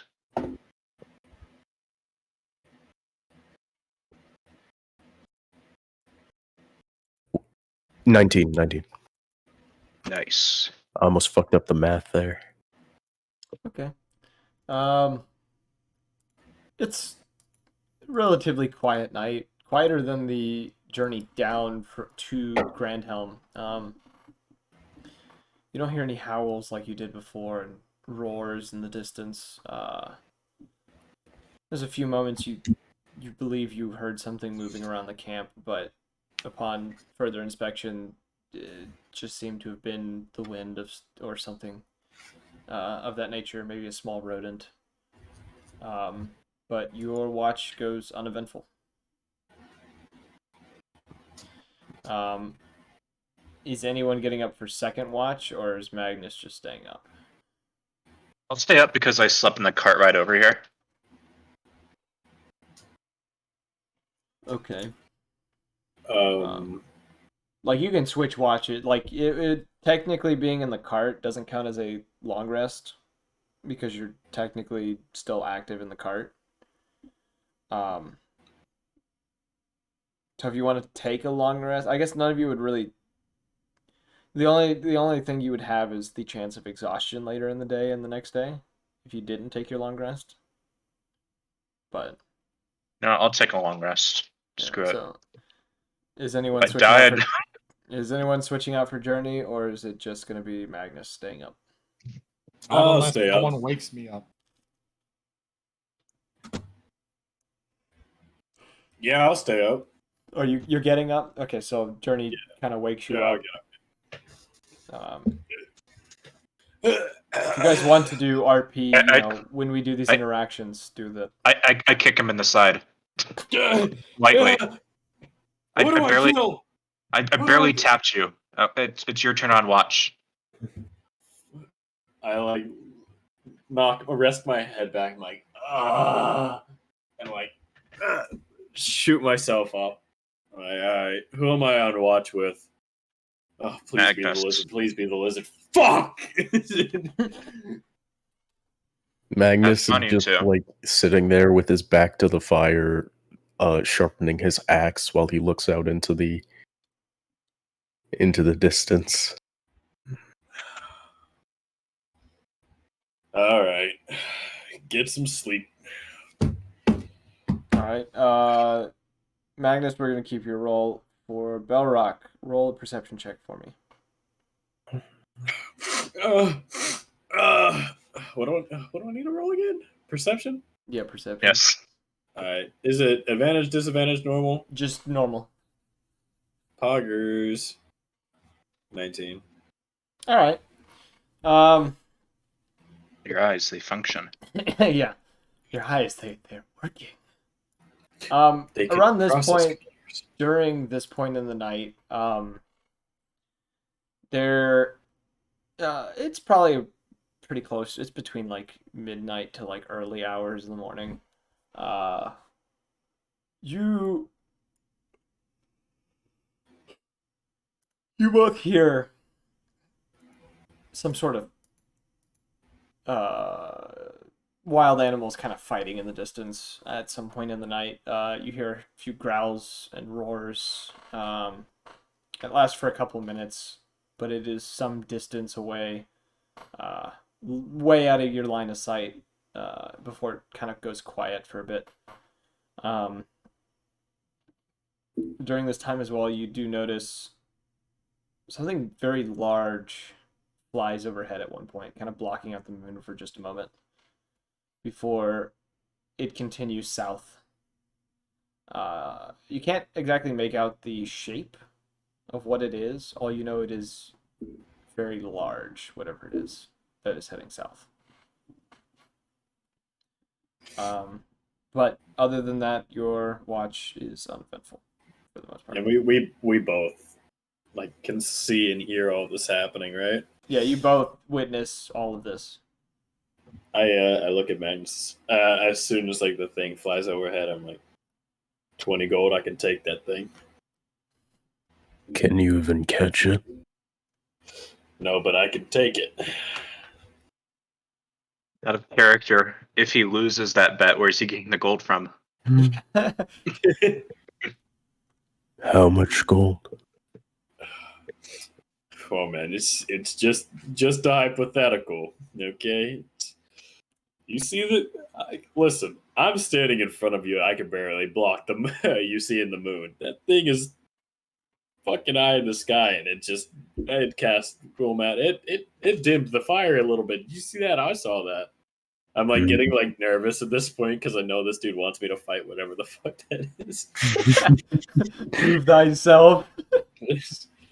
Yeah. Magnus just watches Balrog as on the inside he just enjoys this dude fucking losing his footing basically, and just I'd you're put good. 20 gold on that. Yeah, that I appreciate your faith in me. No, I really do. to No, lose. it's. I just like I take my spear and I just like turn to the other side, continuing to watch. It was like, Let's all put Balrog in debt. Kind of puts his arms, or he just cross arms, just pissed off. Is that what's going on? Stupid sucks. I'd like to see you fight a fucking dragon, bitch. That would be wonderful. Fuck you. No, I didn't want to take watch anyways. Dumb fucking idea. I fucking hate everybody. Oh, just, it's like mumbling under my breath. Just all pissed like off. like a 12-year-old who just got grounded because he didn't do his homework or some shit. He's like, I fucking hate everybody. I hate dumb fucking musician. Doesn't even play good fucking music. Just fucking shit talks me. Got a fucking tall ass motherfucker who eats people. Fucking He just keeps going on and on. Fucking dumbass lizard doesn't say shit. Some of us are trying to get some sleep here. Hey. Sits up in the middle of the night, just tell you to fuck off. Just shut up. Oh my god. Alright, so that's the last word here. Just fuck. It's like, shut up. Fuck. Oh, dude, when King Shark said that, dude, I was fucking crying. Fuck. Yeah. Oh, that's the best scene in the whole movie. I like to think that when like Magnus's voice is just so deep that it just rumbles the insides of people's fucking chest rib cages, but like that's not what woke Journey up. No, it's just me being a bitch. Shut the fuck up. God damn it! Shut Also, up! who is massaging me? Keep your hands off me. Which one of you idiots was touching me? Now we're all up. Just poking me. No, I touched the lizard. I want to just make it like a recurring bit where it's just I just like change whatever fucking animal and track it is. It was like, no, I touched the crocodile. And I touched the Komodo dragon.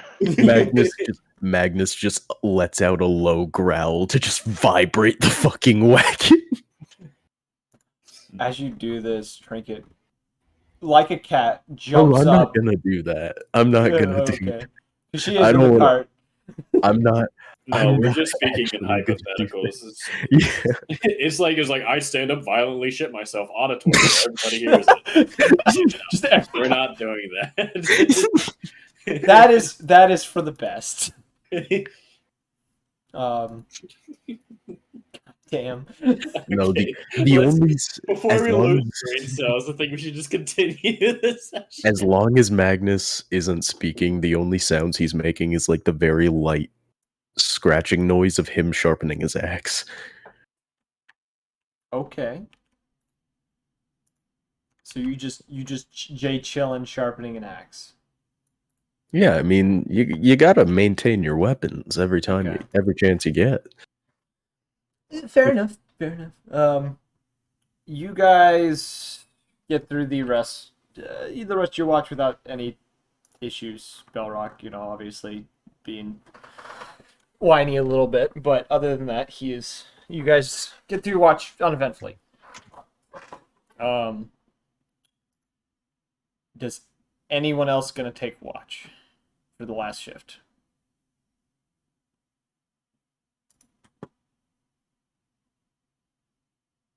Take that as a no, so it's just Magnus. So I guess Balrog just goes to sleep after his watch is complete. Or Magnus, you still need to rest at some point, don't you? He's riding his own horse. Magnus will just like nudge Dusk awake and just, I only need an hour. No, she says. Okay. I can keep watch. She goes over and gets on the cart and she nudges Trinket, who gets up, she was planning to get up at some point anyways, and they take the last watch of the night, which, based on how you guys find out in the morning, it was pretty uneventful. Nothing happened. However, give me one moment. Do I have that ability? No. Yes, we're all good. Yes, we're good. We are Gucci. Yes, you guys wake up the next morning feeling rejuvenated for the most part. Belrock, your hangover is long gone, and the headache from it is dwindled. You are no longer feeling the effects of alcohol. I'm no longer impaired. I can see. I can fight. You guys continue your journey south.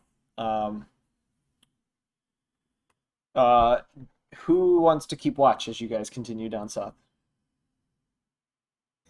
I'll take watch. This is going to become the reoccurring thing. If you guys are traveling long distances, you'll be rolling a lot of perception checks and stuff like that. Yeah, I'll take watch. Okay. Anyone going to help? Yep. So you both roll your own or roll one with it? I think we do that combined check again. I made a 22 with my first roll, so if you want to roll, you can. Okay. I'll roll now. Okay. Don't suck. It sucks. 7. Okay, yeah. So, you guys, it's another day of travel. Nothing happens. You actually see less people on this day. However, as you guys are traveling, at one point, Magnus, you look up into the sky, and you have a realization. You see the 2 moons that orbit, the planet, and they are crossing each other as you look up, and you realize what is about to happen within moments. Magnus just kind of looks down, like almost chin to chest, and he just mumbles to himself, "Only the tail, please." And as the moons eclipse, the sky goes black.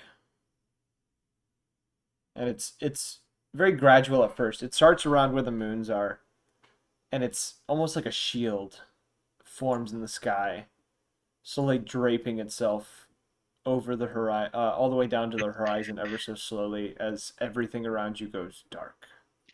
I feel like Journey seeing the eclipse is about to happen will wake up anyone who's asleep to see it. And as this happens, it's not dark, like night dark, but everything is dim. It's like someone it's like almost looking through the world in a pair of tinted lenses. And you can still see the sun, and you can actually look directly at it. But it does not affect your eyes when you do. Magnus.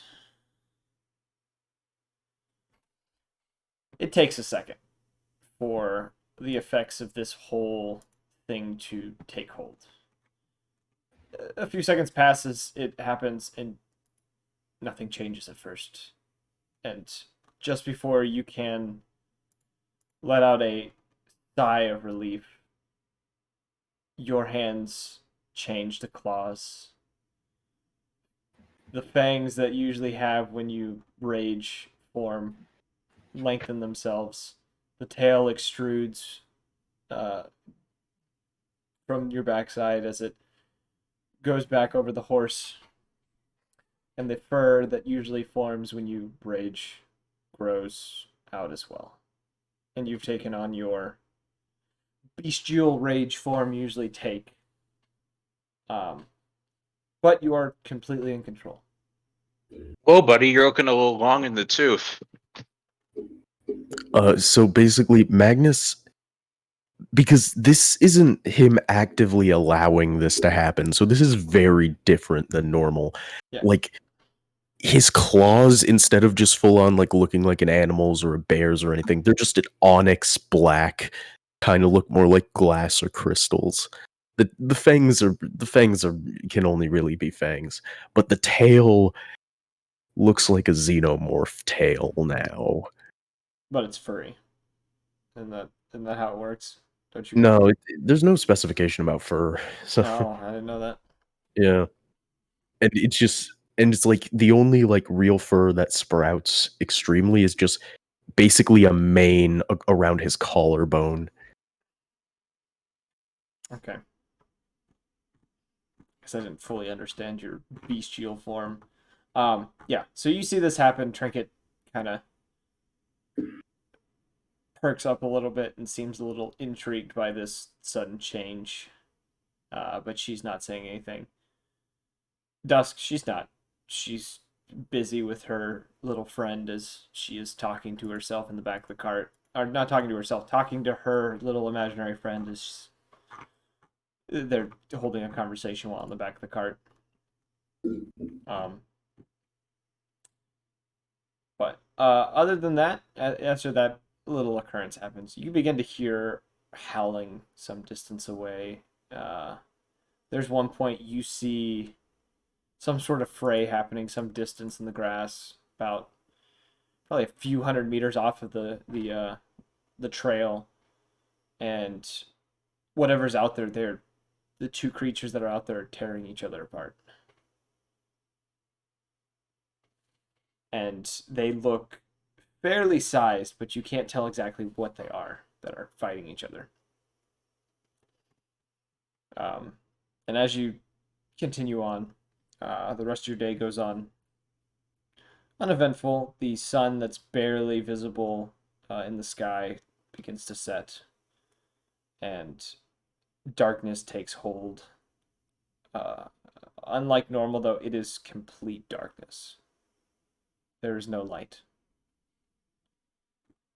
Anyone who doesn't have dark vision, you are blind right now because it is so dark. Without a light source, you are completely in the dark. You are blind. This worked out. I put on night vision goggles. You don't have any of those.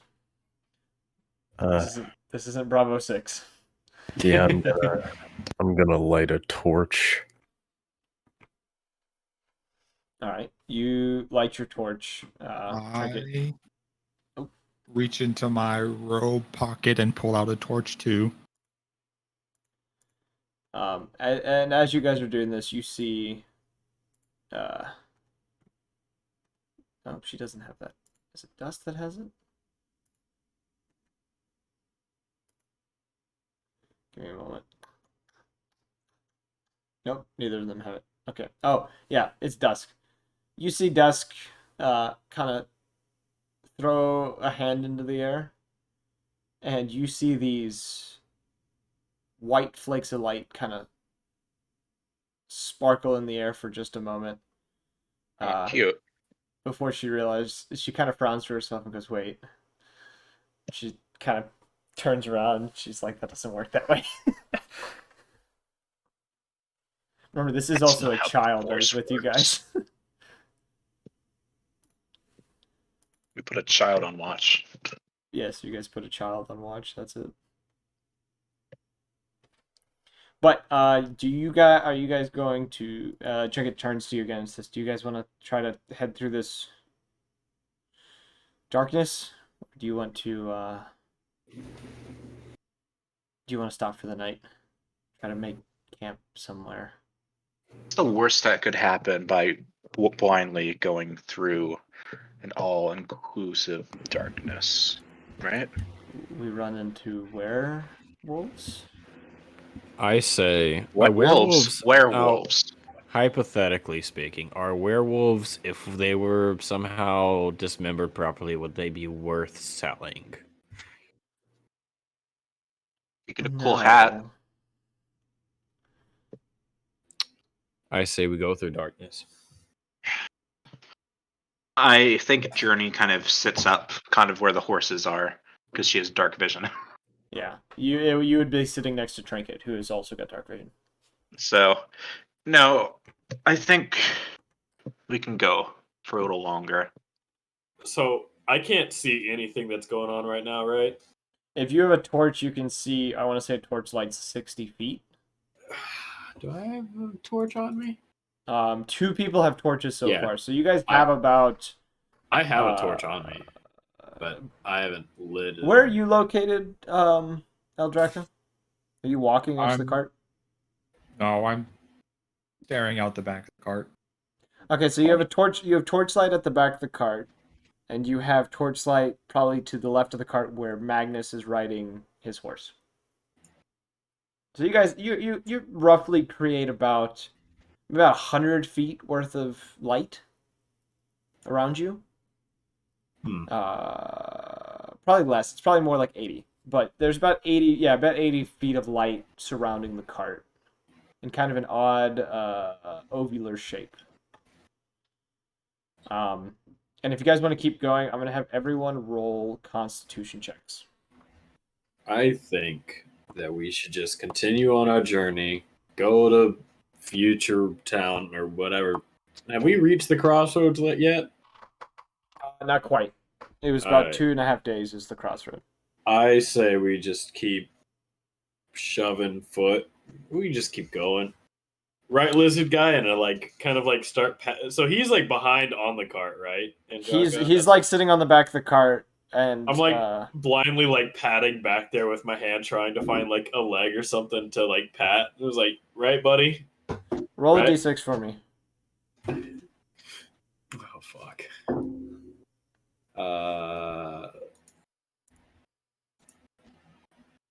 5. All right, you find him. You put your hand on his shoulder. Let's go. Right, bud? Like pat him a little bit. This guy gets it. I look at him, jump out the cart, and give him the tinnitus sound. The tinnitus sound? I press to digitate the ringing in his ear. Oh god, you pressed it. Oh god. You hear a high pitched ringing in your ear, Balrock. Is it like more of an annoyance or a pain? It's an annoyance. It's a harmless sensory sound. Like I'm just like looking around like, what? Anybody else hear this? Anybody? And then I'm now going to be walking on the right side of the cart. Okay. 19. Oh yeah, what's everyone's con saves real quick? Oh. Con saves. I got a save. 13. Jared. Oh, if it saves, it's 21. Jared, Okay. you are suffering from a point of exhaustion. 16. You are tired. And it appears Trinket is also a little bit exhausted. Which, with a point of exhaustion, Jared, if you didn't know, I know. gives you disadvantage on ability checks until you take a long rest. So you and Trinket are both exhausted right now, as you guys continue marching through the night. How long do you guys plan to move? Maybe until we find a place that's a bit kind of like hidden. Okay. Like I don't know, like tall grasses or whatever. So like we can't be seen by kind of like I guess the creatures of the night that also have night vision. Well, if you don't want to be seen, these torches are kind of goes against what you want. Trinket I is- was not the who lit a torch. 2 people have torches lit. We are in miles of darkness, and we are the only light source. Plus, one of the party members also threw a shower of sparkles into the air. Fuck. At one point. Okay. Yeah. So I guess you guys travel for a few more hours, and you come across a fork in the road. After the first hour, both of our torches would go out. I have a torch on me that's not lit. I can just light that one. Yeah, I'm not replacing the torch I burnt out. Yeah. Throw it at Magnus, and he can use it.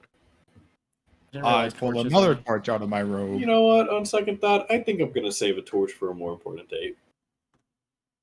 Let the blindness take us where we need to go. While you guys are still I guess once you run out of, at some point, Trinket will pull out. She has a lantern that she lights, and she kind of offers it to you, Magnus. Yeah, all right. Yeah. So you have a hooded lantern, so the light it beams forward in about It's about 30 feet of light ahead of you.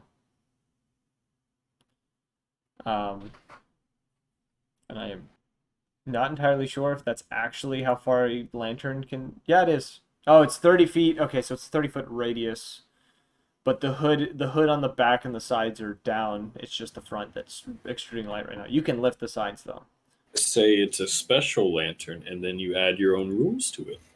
No, it's actually a hooded lantern. You can reduce the light of it. So it's like around Magnus is a 5-foot lit space, and then ahead of him, it's additional 30 feet. Okay, so you guys, it's about this point. It's about midnight, 1 in the morning ish. You guys, you're not entirely sure. The moons haven't really moved since they've collided in the sky. They're just kind of taking their point just directly above you. And you come to the crossroad. There's a sign pointing to the southeast that says Springfield, and another that heads a little more, it's more southern southwestish, that says Grand Hill. Oh, not Grand Hill, Grayboro. Well, what if we sleep on it? Literally, we'll just sleep here tonight. Trinket nods and says, I could use some sleep. I am tired.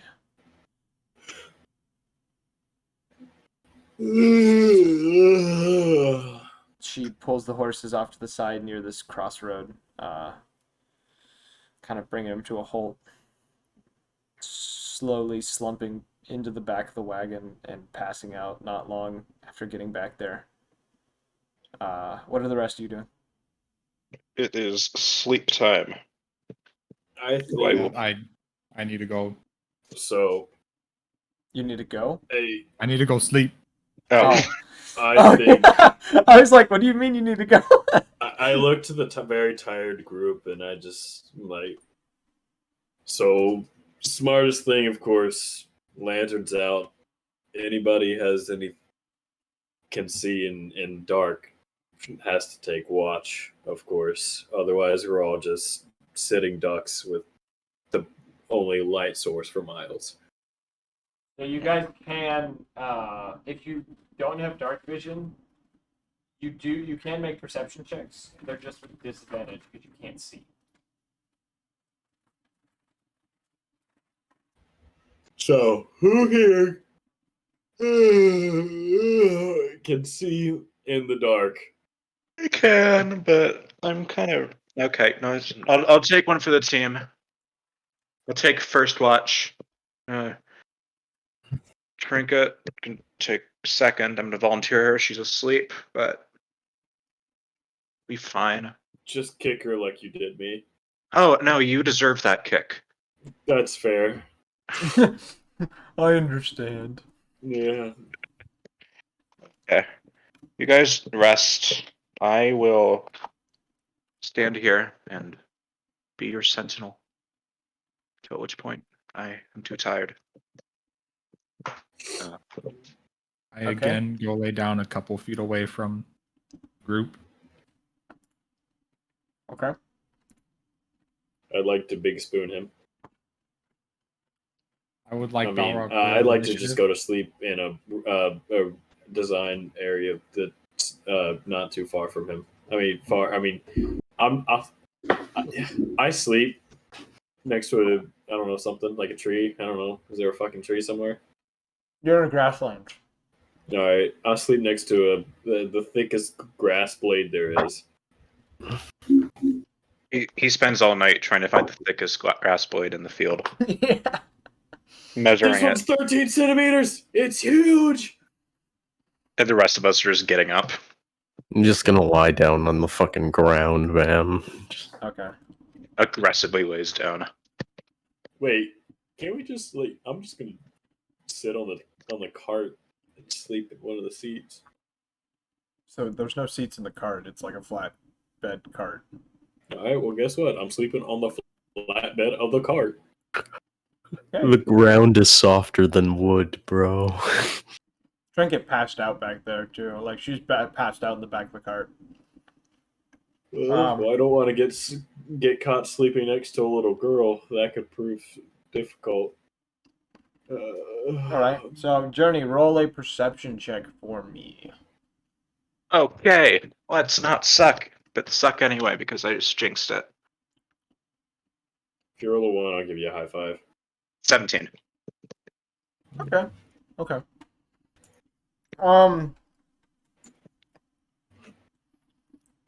As you're, everyone's getting settled, sometime after everyone's kind of gone quiet, you're sitting there in the silence, kind of keeping a vigilant eye around, looking around.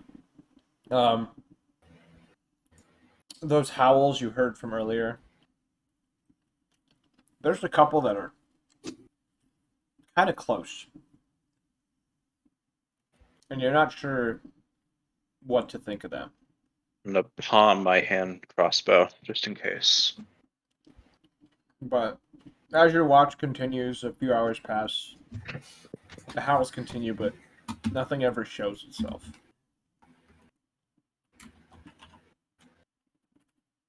Hey. So you're waking up Trinket? Yes, I will carefully, gently try to wake up the cat girl. You don't want to get your eyes clawed out. Mm-hmm. She takes a minute to get up. You can tell she's very tired from the day before. It takes her a hot minute to get up. She kind of rubs her eyes, gets up. And as she gets up, you see her pull out a very fine piece of silver wire and begins drawing, almost with this wire, moving around a perimeter around the campsite while you are settling in for the night. I'm stealing your spot. It's warm. Oh, you bastard. But you fall asleep. She does her watch. Okay. Who else has dark vision, or does no one have dark vision in this party? Only Journey and Trinket do, I think. At the end of her watch, she can wake me back up. We'll take turns. We're just gonna be tired tomorrow, so. Yeah, you won't get a full rest that way. Okay. I'm willing to accept that. Once she's too tired, I'll take over. Okay.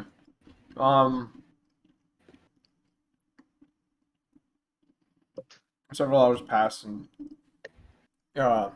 during that, when she wakes you up again, usually she has a bat by her side. We talking bat as in not like I'm gonna bonk you on the head, but as in like a insect eating blood sucking type rodent. Oh, okay.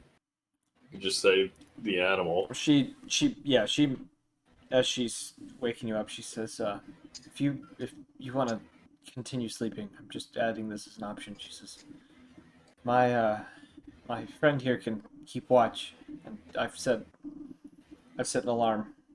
If anything gets too close, I'll hear it. Would you be able to sleep with that on? Yes. Okay, I'll just call it in the back here. It's warm. She kind of nods and whispers something to the bat before it takes off into the night. I'll pull my cloak over the both of us. And you guys both fall asleep. The rest of the night goes by, pretty uneventful. Nothing else happens. You all wake up the next morning. It's still dark. It is still pitch black. We all get long rest. You do all succeed in a long rest because of Trinket's idea. For you. Nice. And Let's long rest. Do I get rid of my exhaustion? Yes, your exhaustion is gone. You have relieved yourself of said exhaustion. Also, make sure each day mark off a ration each time you go through a day, because I'm not going to have a unless you guys want to have a scene of you eating. That's 2 days, right? Yeah. Okay. Time to get rid of 2 food. Yep.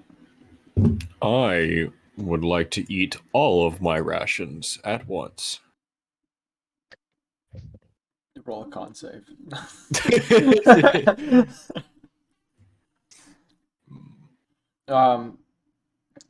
You guys all wake up. Some of you feeling significantly more rejuvenated than before. And as you guys kind of begin the day, who wants to take watch while you guys are going? Well, I'm rested, so I will take watch. And it's now dim lit outside again, so it's everything is kind of shaded, but it's like you can see pretty well. Screw it. I've taken one for the team. I'm gonna go sleep. Oh, So. I mean, if that means I have okay vision, I'll take watch. Yeah, Why doesn't you can Mr. Lightning see. Cannon take watch? He could just zap whatever's coming upon us from a distance.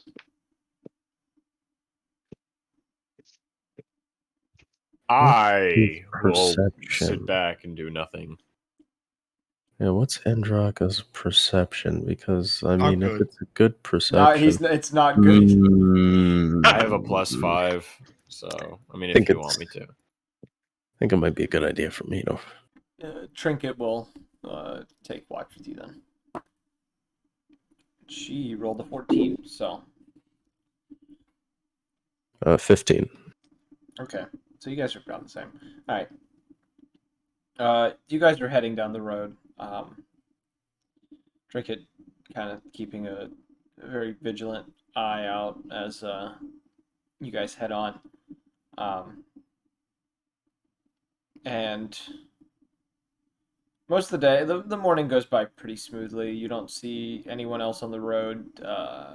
Based on this, you probably come to realize most people probably don't travel during this, mainly because of the dangers that lurk around in the grasses and the chance of lycanthropes attacks. See, that's what's so great about this party is Magnus is the danger. Magnus is the Did you danger. say lycanthrope? Tropes. Lycanthrope. Lycanthrope. I don't know. Lycanthrope. Lycanthrope, whatever. Or if you wanna get Lycanthrope is the weird werewolf with it. TV trope. If you want to get weird with it, lycanthrope. No. But that's if you want to get really Yo, weird. I'd love to get some lycanthrop one day. So, anyways, now that dumb joke has Jesus. separated us. What were you Yeah, saying? you know you're gonna be the first to die if we have to start killing our own people, right? Yeah, that's fair Yeah. enough. I understand. That's fair. Yeah, I get it. Around no complaints. midway through the day, Magnus, you do notice this. There's something moving in the grass. It's kind of keeping distance. It's been sitting. It's probably stayed somewhere around 30 feet from the party within the grass. But it is moving alongside the cart. Trinket hasn't noticed this, but you have. Magnus is gonna make sure that he's always between whatever that is and the cart. Okay. And he's just gonna very slowly take his axe out of his belt and just watch. Okay. You watch this thing for a decent distance. There's a few times it starts moving a little closer, but then kind of wavers off. And then there's one point you see an odd sight in the grass. You see, it almost looks like the darkness in the grass seems to get denser for just a moment before the grass stops moving. And you don't see whatever was there before. and it is quiet. And you don't hear anything for a while. Roll another perception check for me.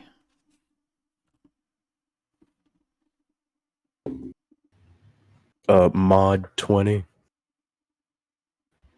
Okay. It is dead silent now. You don't hear howls. You don't hear anything. All you hear is the sound of the cart moving along the dirt path and the sound of horses' hooves hitting dirt.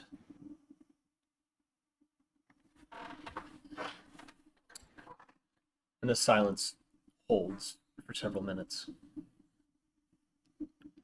And then, without warning, you hear a roar from in front of you, Magnus. I gotta look something up real quick, because I don't have these pulled up. Give me a moment. It's an Alaskan bullworm. Yes, that's it. You discovered it. You figured it Just out. take the cart and push it somewhere else. Yes. Why don't we just take the cart and push it somewhere else? Hey, man. There's a good plan. Or shared culture, right there. Yes. Yes.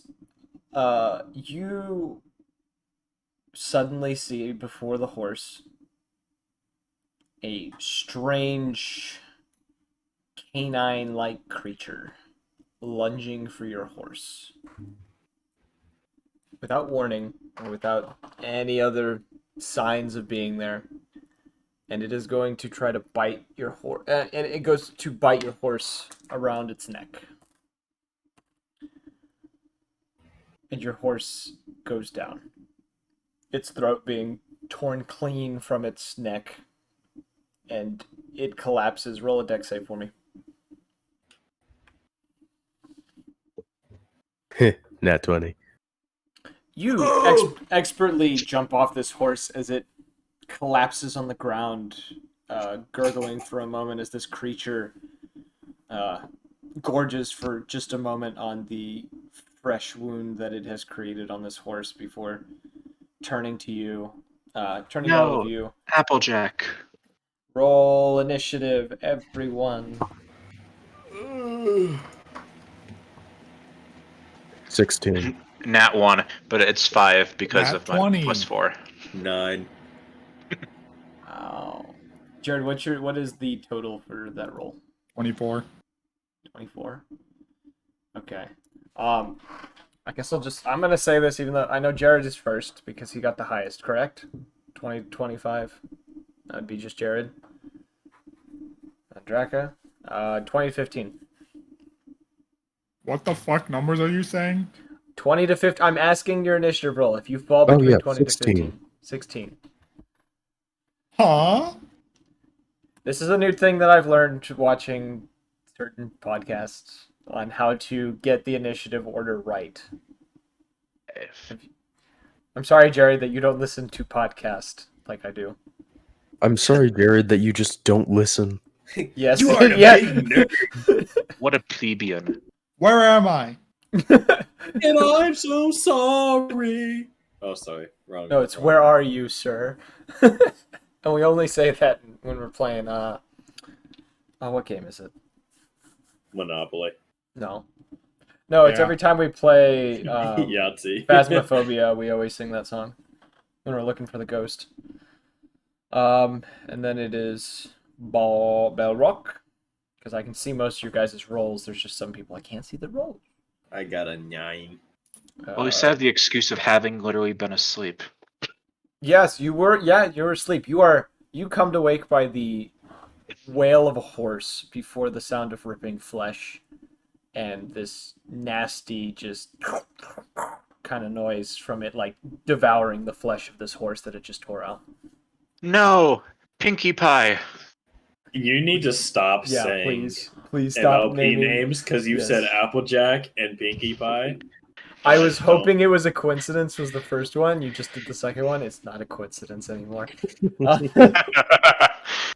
It is no Hey, longer. if you sit a monkey at a typewriter, that reminds me to erase anything that has to do with that horse from my character sheet now.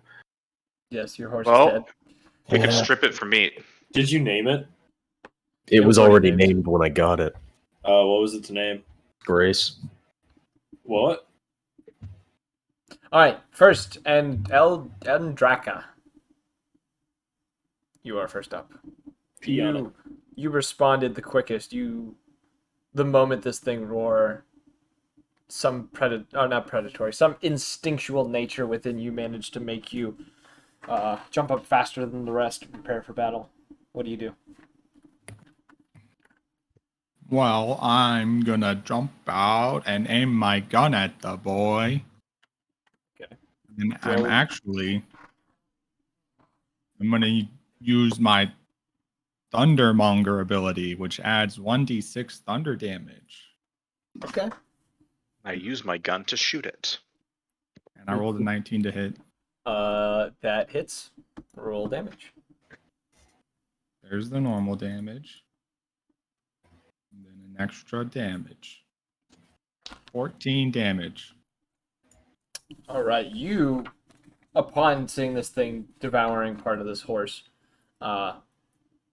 jump off the cart with a extreme nimbleness with this giant cannon, aiming it directly at this creature before popping a shot, knocking it backwards about 3 feet as it takes the hit, snarls a little bit, and roars at you, despite of your blow.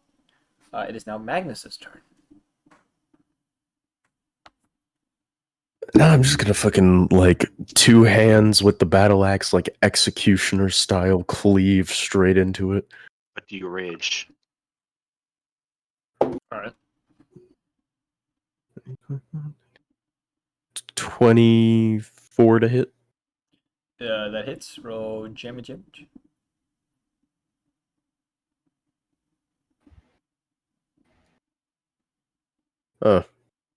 10 slashing damage.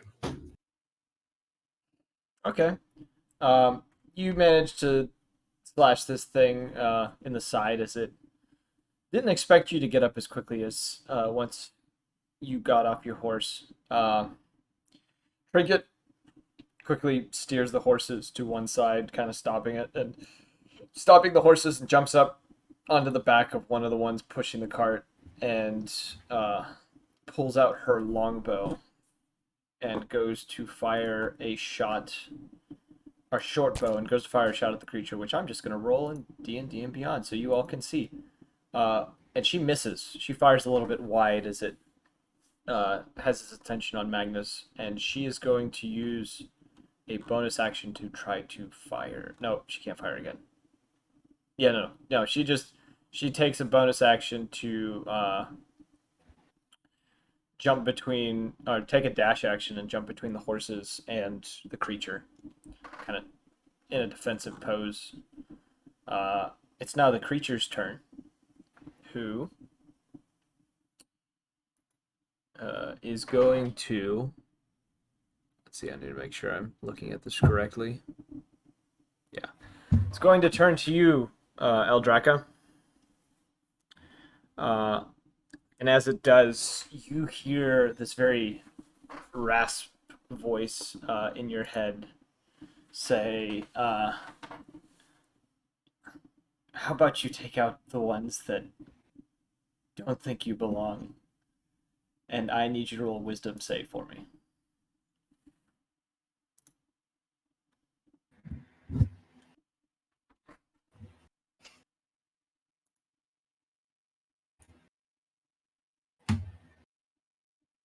Jared?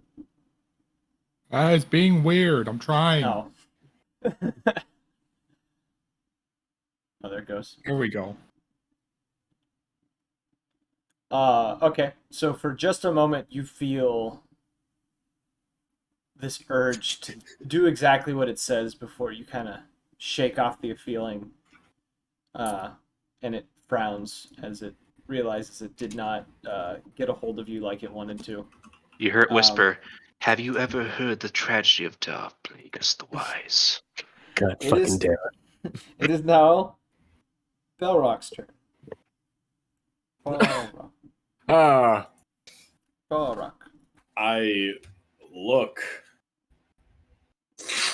at this. Have we identified what it is? Roll a Arcana check for me. Dirty 20. You've read of or heard of a fiendish creature like this. You recognize it as a Barghest. Uh, Barghest. But I wouldn't know any weaknesses or anything like that from that. You wouldn't know any kind of weaknesses or resistances of any kind. You just know what it is. Okay. Yes.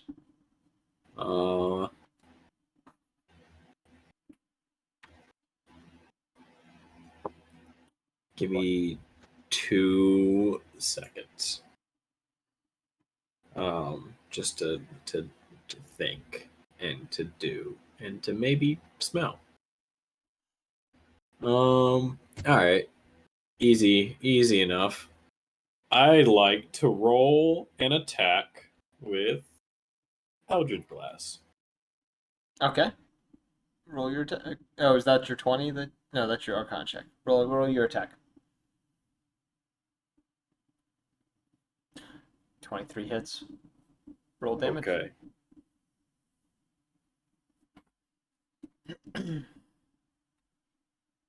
Limb. Okay. You strike this thing with this blast of greenish energy as it continues to get just pushed backwards. Each hit, one by one, kind of knocking it a little further from this horse. It's snarling and hissing as it's turning between each of you. Journey, it is your turn as this thing is snarling at everyone. That is kind of closing in on it a little bit. Let's see what I can do. Well, I would like to cast. Let's cast Dissonant Whispers. Okay. What does that do specifically? Okay. You whisper a discordant melody that only one creature of your choice within range can hear, racking it with terrible pain. The target must make a wisdom saving throw. And a failed throw, it takes. Here, I'll just bump that up to second level. Okay, it takes 3d6 psychic damage and must immediately use its reaction if available to move as far. So what does it have to roll for wisdom? Okay, yeah. Actually, it probably doesn't matter. Yeah, save is 15. Yeah, he failed. Roll your damage. No. Here, I'll just cast up my spell slot, and then let's roll the thing. So you. That is going to be 13. Okay, you focus in on this creature, and what do you whisper to it?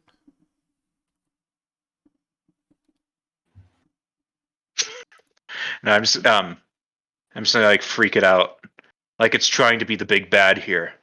But I am going to use my theatrical skills to become the most melodramatic villain who ever lived, and scare the shit out of it,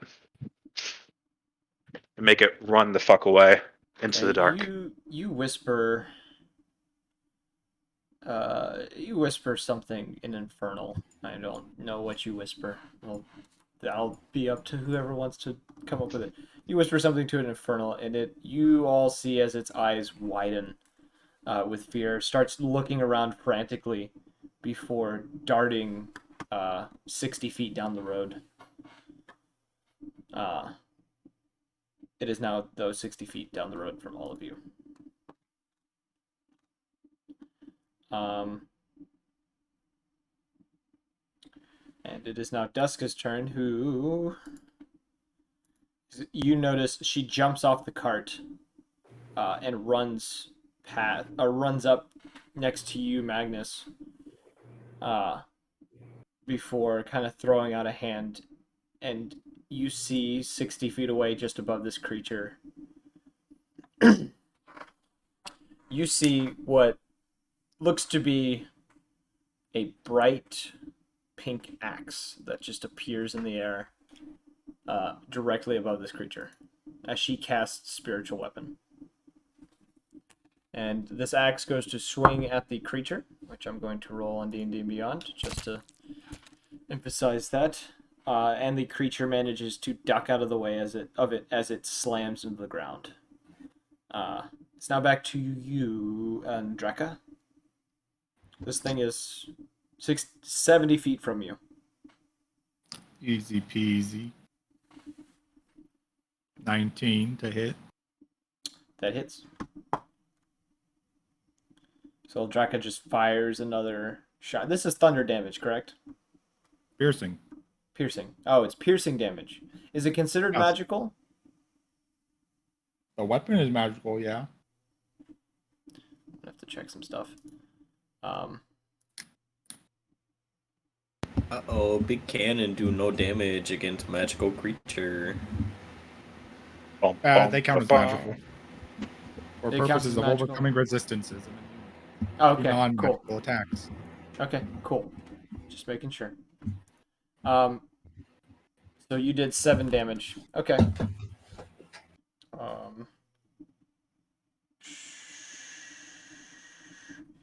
This thing's looking a little beaten up now by this point as it stands in the middle of the road some distance ahead of you.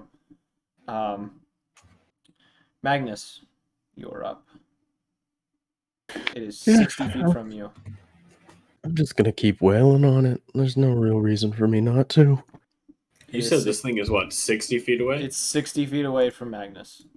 Okay. Oh, it's 60 feet away from me now. It ran away because of the disassociated whispers. This whispers.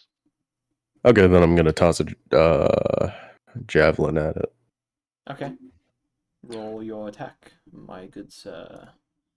24 to hit. That hits. Roll damage. 10 piercing damage. So you throw this javelin, and it sticks into this creature's shoulder, but the javelin doesn't go as deep as you think it should. And it kind of shakes it off a little bit easier than one might think a creature of its size would.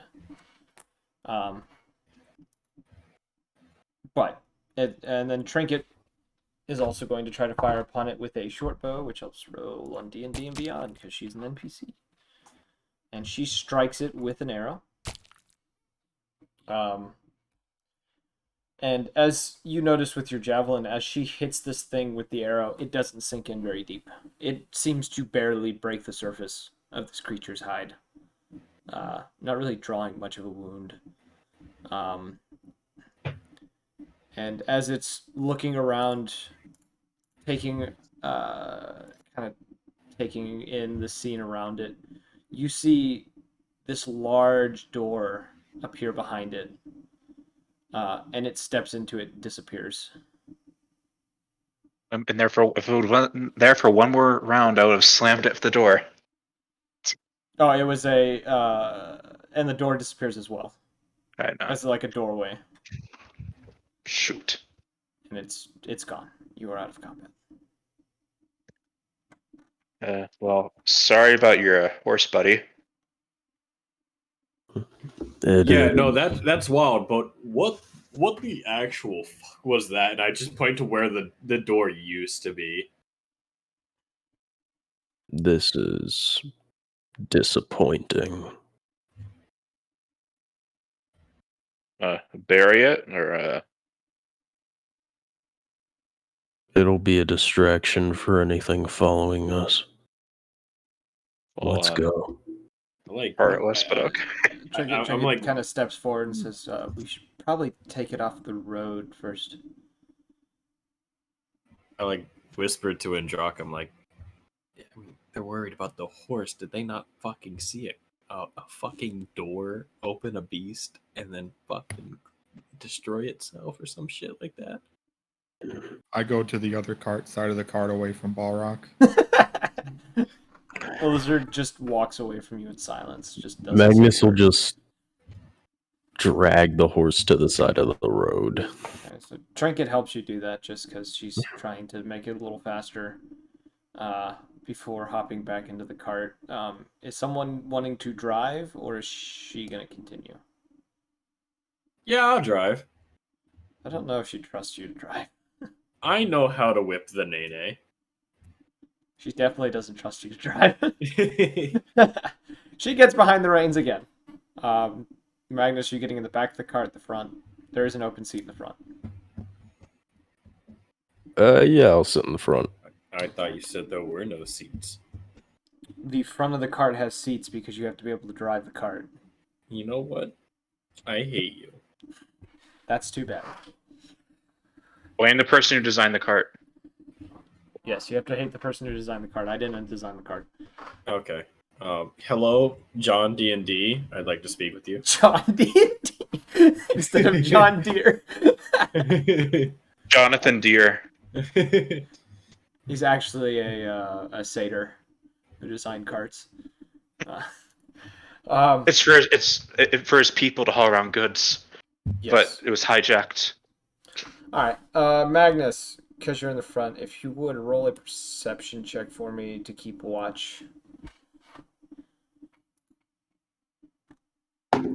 As you guys continue down this road. Oh, 99 bottles of beer on the wall, 99 bottles of Fuck, I beer. just punched myself in the face. 23. Okay. You guys continue down the road. You don't see anything else moving in the grass like you did before. And during this time, Trinket kind of turns towards you at one point. She doesn't seem to be paying much attention to the place around her. She seems a little bit in thought. She turns to you and says, "Hey," she says, "What's it like? What? The whole shape-shifting thing. What is it like?"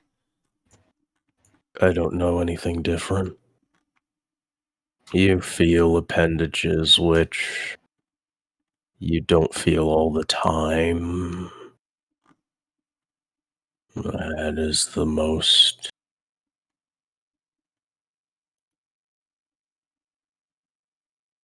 I see. I was just wondering. Bernie pipes up. Does it hurt? Mm.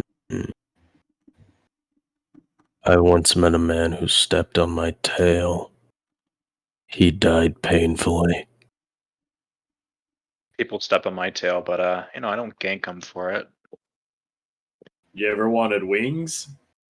Start flapping mine. Flight is for those who can't fight the things on the ground. Or it's better to chase after our prey.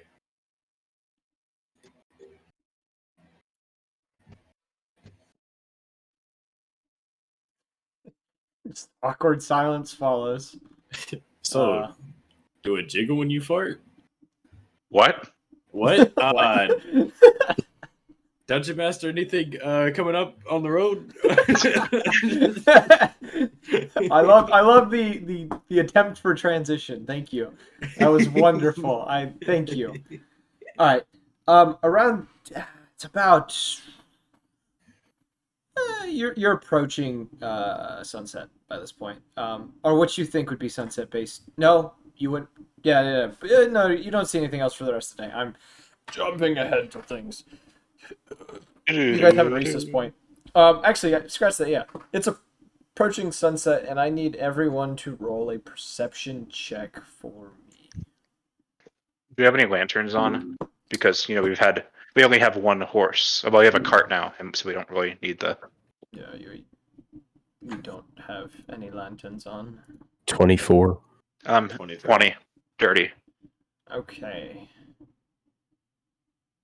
Whatever it is, we see it. Magnus, you notice around the time that the sun is getting, you believe is starting to set, you can kind of see it. You can't tell exactly where it is, but it looks like it's getting pretty close to the horizon.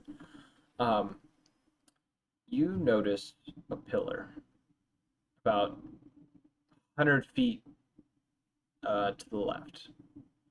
It looks like if you kept going down the road, it looks to be maybe 60 feet away from the road. This pillar seems to be giving off a very faint aura around it. Kind of bluish in nature. And it seems to have symbols, runes that you don't quite recognize in any kind of way. As well as there's a symbol near the top of what looks to be an eye. The rest of you, you don't really notice anything out of the ordinary. Only Magnus is seeing this pillar. We are approaching a monolith. Ooh, a monolith. That's like, I think, in the top 10 list of things you shouldn't approach in the pitch dark, right? No, he said a monolith. He's developing a lisp. Trinket says, I don't see anything. It's where? She kind of gestures off into the grass. Where is it? He's just gonna point right at it. And he's gonna like Magnus is gonna notice that like without really paying attention, the tail also points at it. Oh, prehensile. As you guys like we can't see this still, as you guys are focusing on where he's pointing, you see something, but it's fuzzy. Your mind doesn't quite comprehend what you are looking at. Nice, a fuzzy monolith. It hurts your head to even look towards it. Trinket kind of brings the cart to a stop once you guys get alongside it. So it's about 60 feet from you. But Magnus, you're the only one who sees this thing crystal clear. He's just gonna get off the cart and walk towards it. Right, you approach. You start slowly approaching this pillar, and as you get closer, you almost start to feel drawn to it, like something is beckoning you to come towards it. And you keep moving towards it ever so slowly, and you stop just before it, and there's a sensation that tells you have the sensation you want to touch it. You want to place a hand upon the stone. What do you do? Just Magnus kind of stares at this thing, and he just says, "If I'm gone, you stay here to fight." And he just puts his hand on the monolith. Wait, were you talking to us or the rock? He was talking to someone you guys can't see. If, as you touch this pillar, it emits a beam of light that shoots straight into the sky. And we see that? You all see this. All of a sudden, this pillar that's in the middle of nowhere, it becomes crystal clear to you. And you see it emit this pillar of blue light before completely going dull. It is... all of the symbols disappear from it. The light vanishes. And it is just a pillar of stone that sits within the grass. Magnus, after you touched it, you have a sensation, a burning sensation in the palm of your hand. And when you go to check, that symbol you saw on the top of the pillar has been burnt into your palm.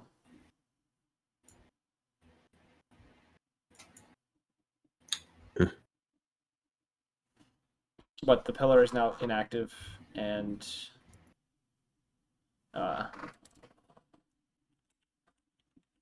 it's just now a pillar. What an interesting thing. And this is all happening where we can see this, right? Yeah. Gurney like shouts, "Did you break it?" He definitely broke it. It seems to have broken me. Let's go. Yeah, so that's code for he definitely fucking broke it. You get back in the cart and Trinket starts the horses to go. Tells the horses to go again. You guys continue on. And as nightfall again, she asks the same question as before. Do you want to stop or keep going for the night?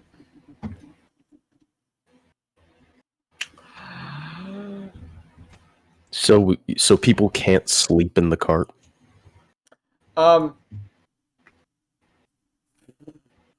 It's the reason why you don't get fulfilling sleep in the cart. I guess you guys could sleep. One person would have to keep the cart moving, and the horses eventually have to rest.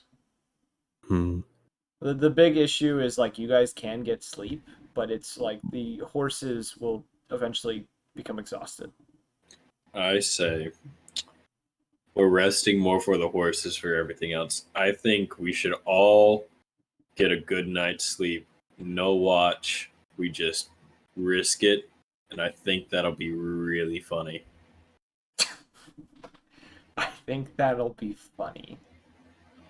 Because what if something bad happens and we're just asleep? Or maybe if something bad happens, they think that we're dead. And they're just like, whoa. I don't think we share a sense of humor.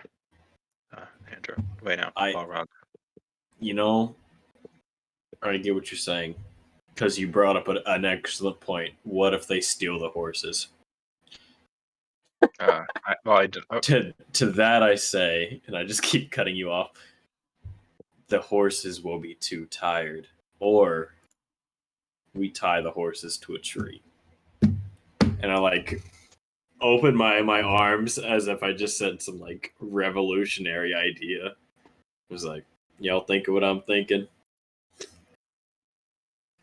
Bring this to a vote. And I raise my hand.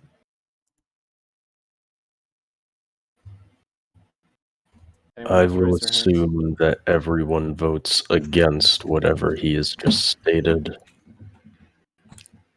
Says the guy who broke the magic pillar. But listen, who hasn't broken a magic pillar at least once in their life, right? Who hasn't? Who looks back and says, I've not really encountered one though. Whatever that thing did, it called to me, and it completed its work when I laid my hand upon it. Yeah, can I see that hand real quick?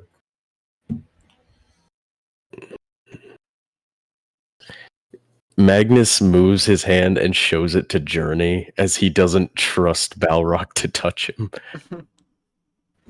Ooh, it's like a burn.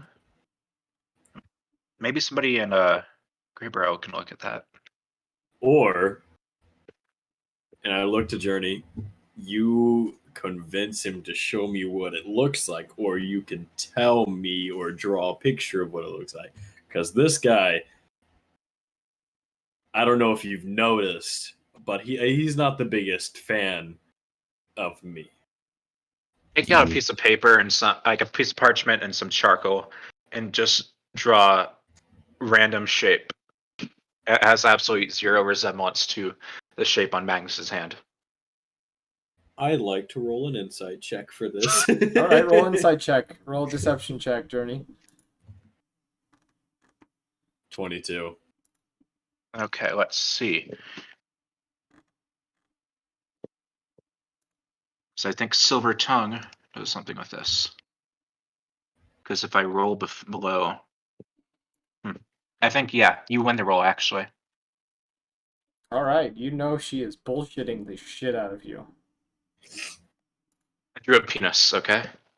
True penis. I was literally about to say, I was like, I know what the Burger King logo looks like. It's a dick. The king of burgers has been dead for 20 years. Listen, it's a big guy. Just show me what it is. Barbarians are still mourning. You never know who might know what this thing is. For all we know, the turtle over there, and I gestured to Andraka, he might even know.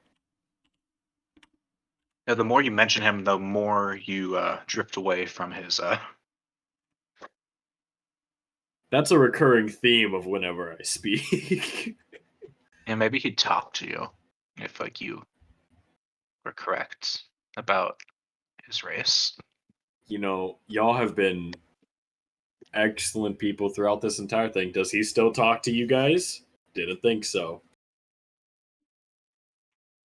That's the first good point you've made, like, ever. I think that's the only good point he's made so far. Thank you. I've been practicing. So, anyways, hand. Chop, chop. Let me see it. Not chopping off his hand, bud. No, do not worry. If Magnus. anybody were going to get cut up and eaten, It would it'd be the you. And Magnus just, like, shows his hand. Like, he doesn't even move it close to him. He just holds it out like he's waving at him. It's a really awkward looking wave. Would I know what this looks like? Looks like a hand. Roll. If it's like a symbol, roll then... a religion check. Okay. If I was about to say if it's some sort of writing or like any type of language, I do have. And roll a religion check. Roll it. Actually, no. Yeah, you'd have more of a chance of understanding what this is than the others. So yeah, roll a religion check. I mean, I do have the an invocation of Eyes of the Runekeeper where I can read all writing. I don't know if this would fall under that. No. No, it's not. Okay. It's not a language. It is a rune of some sort, Okay. like a symbol. Okay, so what check am I making here? Religion. All right, we're religioning at. Okay, there it is. All right, so 6. You don't know. The eye could mean anything. You don't know if it's anything specific, but Just looking and just like, the circle right there, and then it's an eye. big the circle in there. It from what I can tell, and I look at Magnus, it looks a lot like an eye. Hope that helps. Can I roll it at a disadvantage? Yes. Okay. 12 and well again.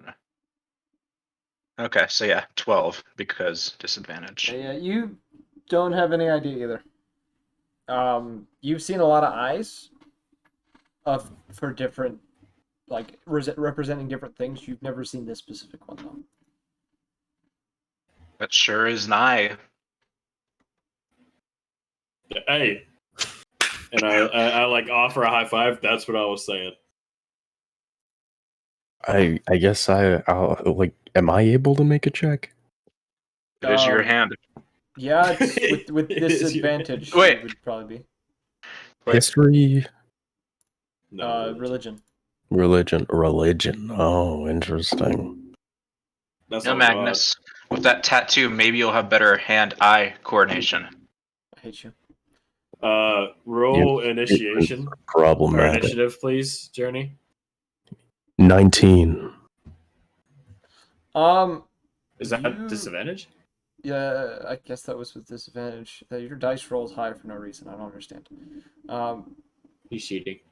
You've seen the symbol before, but you don't know specifically what it is.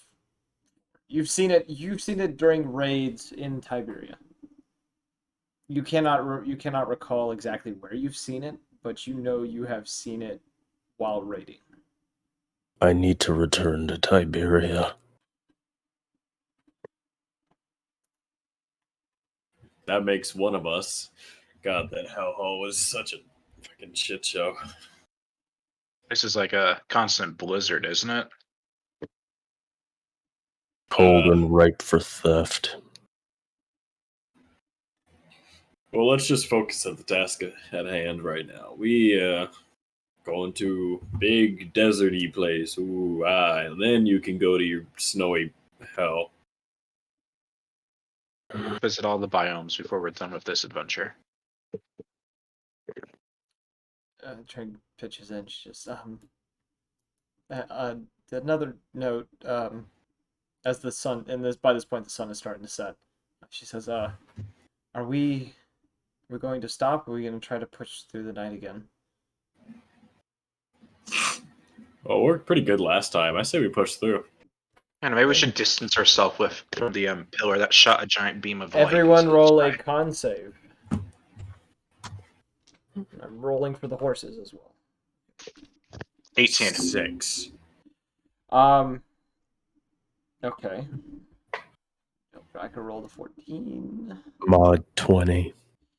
Okay. Bellrock, you, Trinket, and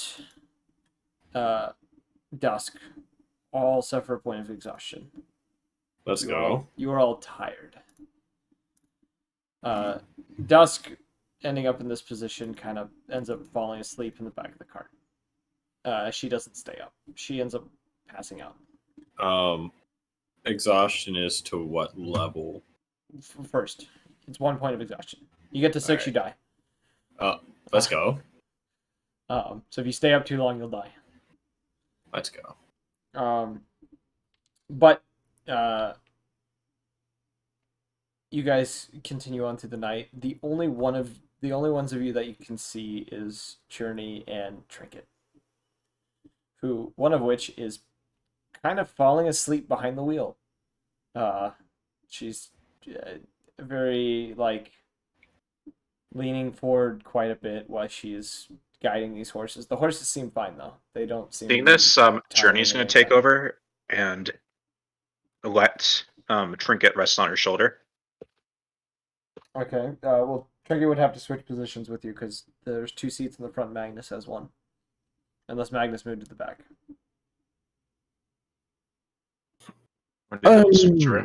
Yeah, I'll move to the back. Okay, so Magnus shifts to the back of the bus. Why Journey comes up to the front, kind of. Do you want to play out this encounter or this little scene? Oh, sure. I'll just kind of see her. She's nodding off. Swap places with Magnus. I imagine that the cart's weight shifts a ton because Magnus is moving into the back and he's so heavy. Just a little bit. These carts are made to have a lot of weight on them. So yeah, I take the reins from her and kind of tell her she can kind of rest, and I'll take over. She kind of looks at you tiredly and says, "Are you sure?" She's like, "I can try to keep going." Yeah. Her eyes. Well, tired driving is second worst to drunk driving. So I guess you have a point. She kind of looks back. She says, "Does anyone else want to try to sit up here, or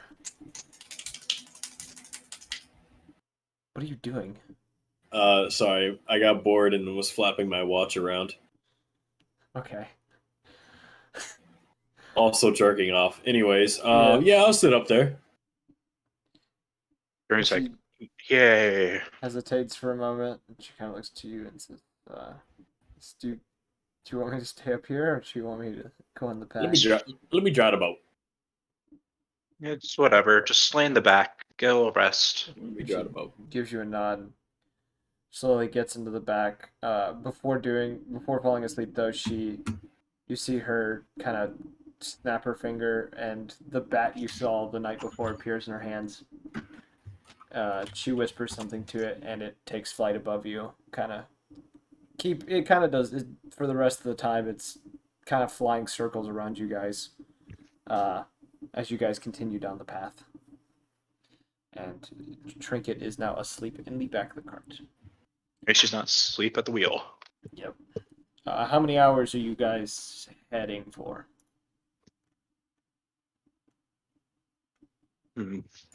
I want to guess a few more hours removed from the giant pillar of light. Okay. How many specifically? Do you want to do 4 hours, 5 hours? Let's do 3. 3? Okay. You guys travel another 3 hours, pulling your cart to the side around this point. As you do, it's early hours in the morning now. You've just hit the middle of the night. And as you do, you look up to see the moons are parting. And as this is, you didn't realize this before, but Magnus is no longer in a more bestial form. He has dropped the appearance. He looks like he did when you first met him. Hey, we survived. And now that the moons have separated, you can. There's a degree of moonlight that is actually illuminating the grasslands in a very dull, silvery light. Well, time to park this thing. So you park the cart to the side of the road, finding a nice little divot where the grass kind of parts a little bit to make a little outcropping for the cart. And when you get here, there's a little. It looks like an old kind of campfire someone made. There's still stones in place and a pile of old ash within the center. So you guys, are you guys making a fire? What are you doing? I don't think we need to make a fire. We have some light now. So the two NPCs are asleep in the back of the cart. They've both been asleep for about 4 hours. I'll sleep in the back of the cart with them. Is anyone going to keep watch? I will stay at the front. I'm gonna drive a boat. I'm gonna drive. I'm gonna drive. You guys stopped. I want to drive. He's just pretending to drive up there. I guess he's keeping watch. Yeah. I'm like the horses have been detached from like the cart, and I'm still just like whipping, just like. It's just practice. Roll a perception check for me, Balrock. With disadvantage, you don't have. And you're distracted. Well, I'm gonna let you know right now. It's gonna be a nat 1. Oh, damn it! A nat 20 on this. I got a 9. Fuck you. I hate you. Right. You're dumb. You go through the night pretty distracted by your little I'm gonna drive the bus thing. I want to drive the boat. Sitting there making noises and kind of screwing around. You don't really see anything that night, though. There's nothing that comes by during your watch. The moons have parted and are heading in separate directions in the sky. By this point, one of them is actually setting. The other one is kind of casting down light from the northwest. But other than that, it is relatively quiet in the early hours of the morning. Who will take next watch? Or is there going to be a next watch? Yeah, I'll take next watch. Sleeping. Okay. Magnus, you're woken up by Balrock, who... I cast Eldritch Blast on him to wake him up. Are you sure about this? No.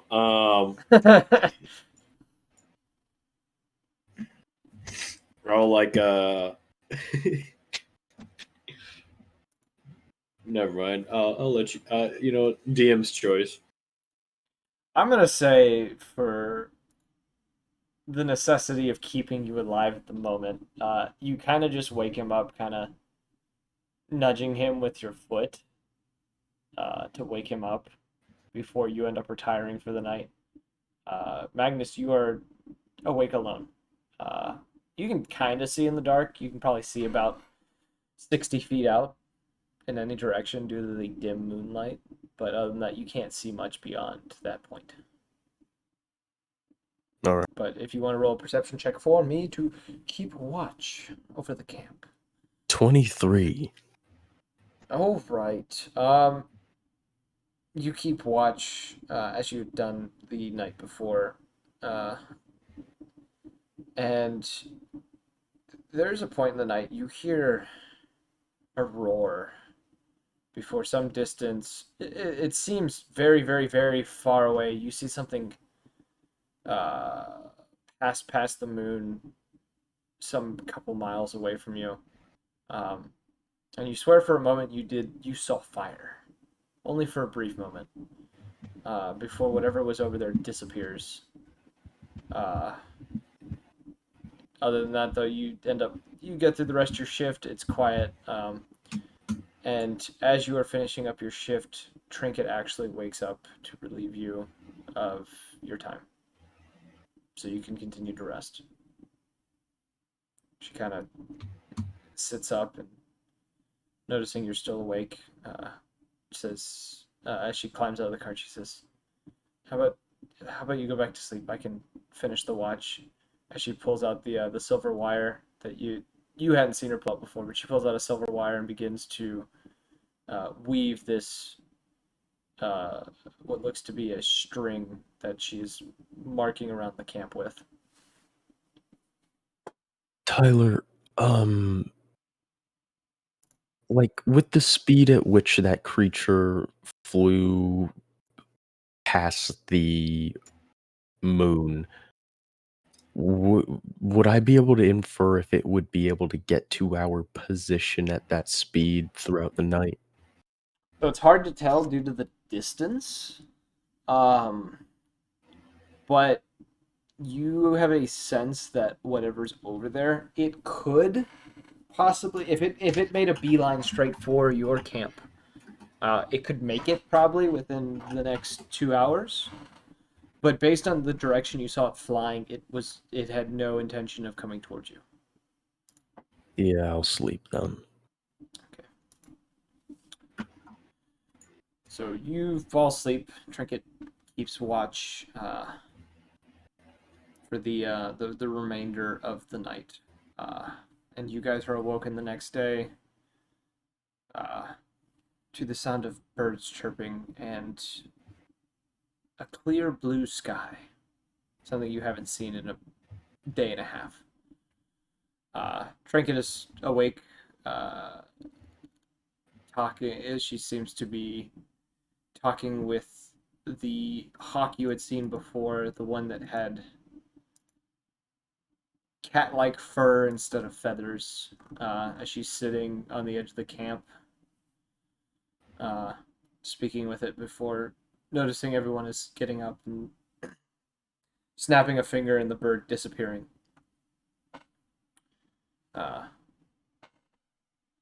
Remember to mark off rations for the beginning of the day. Oh yeah, long rest, right? Yep, you all have taken a long rest. Got my spell slot back. She gets back in her position driving the cart. She says, she turns back as all of you are slowly getting in. She says, how did everyone sleep last night? Like somebody sleeping in the back of a wagon. Out of 10, I'd say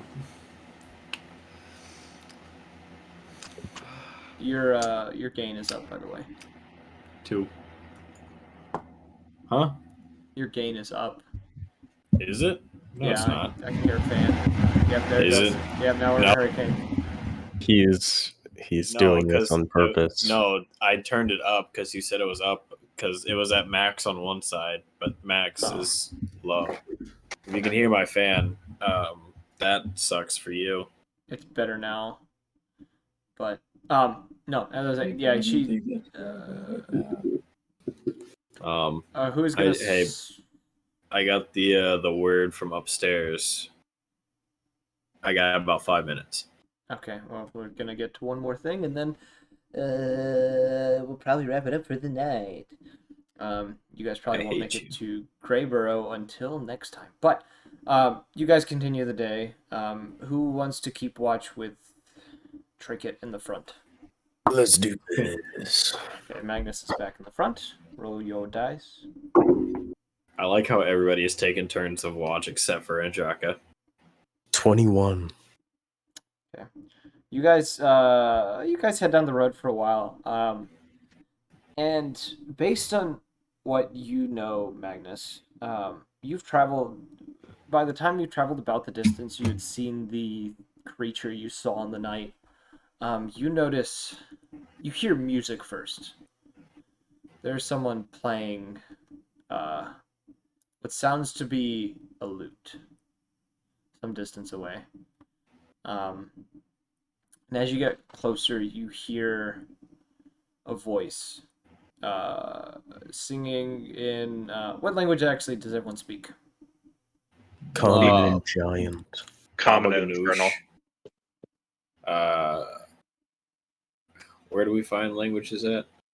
Should be on the front of your character sheet on the left, next to your proficiencies. Or it's below. It's the bottom of your proficiency list. Aarakocra, Common, Arin. Okay. You hear a very. The only thing that you can describe it as is a very divine language. It seems almost angelic in nature. And this voice grows louder and louder before you see a gold dragonborn kind of camped out on the side of the road playing a lute. He's roughly 7'8" you guess based on the length of him. You see small or you see a pair of oh wait, no you don't. Do you? Give me a second. I'm like making sure I'm right on things. No, you don't. Okay, yeah. You see around him as he's playing this flute, there is, it seems almost like a small dust devil of leaves kind of swirling around him gently. And you notice the lute he is playing seems to be made of gold. As he's playing and you guys grow closer, his gaze falls upon you as you guys get a little bit closer. His singing stops, but he continues to play his instrument. And as you get within about 20 feet of him, he rises to his feet. The instrument ceasing its song as the illusion of the leaves disappears. And he stands before you on the side of the road and says, hello, travelers. Hello there. I was not ready for Obi-Wan to be here. General Kenobi. Too much. Star Wars. We're going to get cease and desist. Nope, it's over. No, don't worry, guys. It's Star Trek. I know my Harry Potter. Fuck you. I hated everything you just said. Yep. Fellowship of the Ring and all that. May the Vulcan be with you. He looks over all of you and he says, where are you all headed?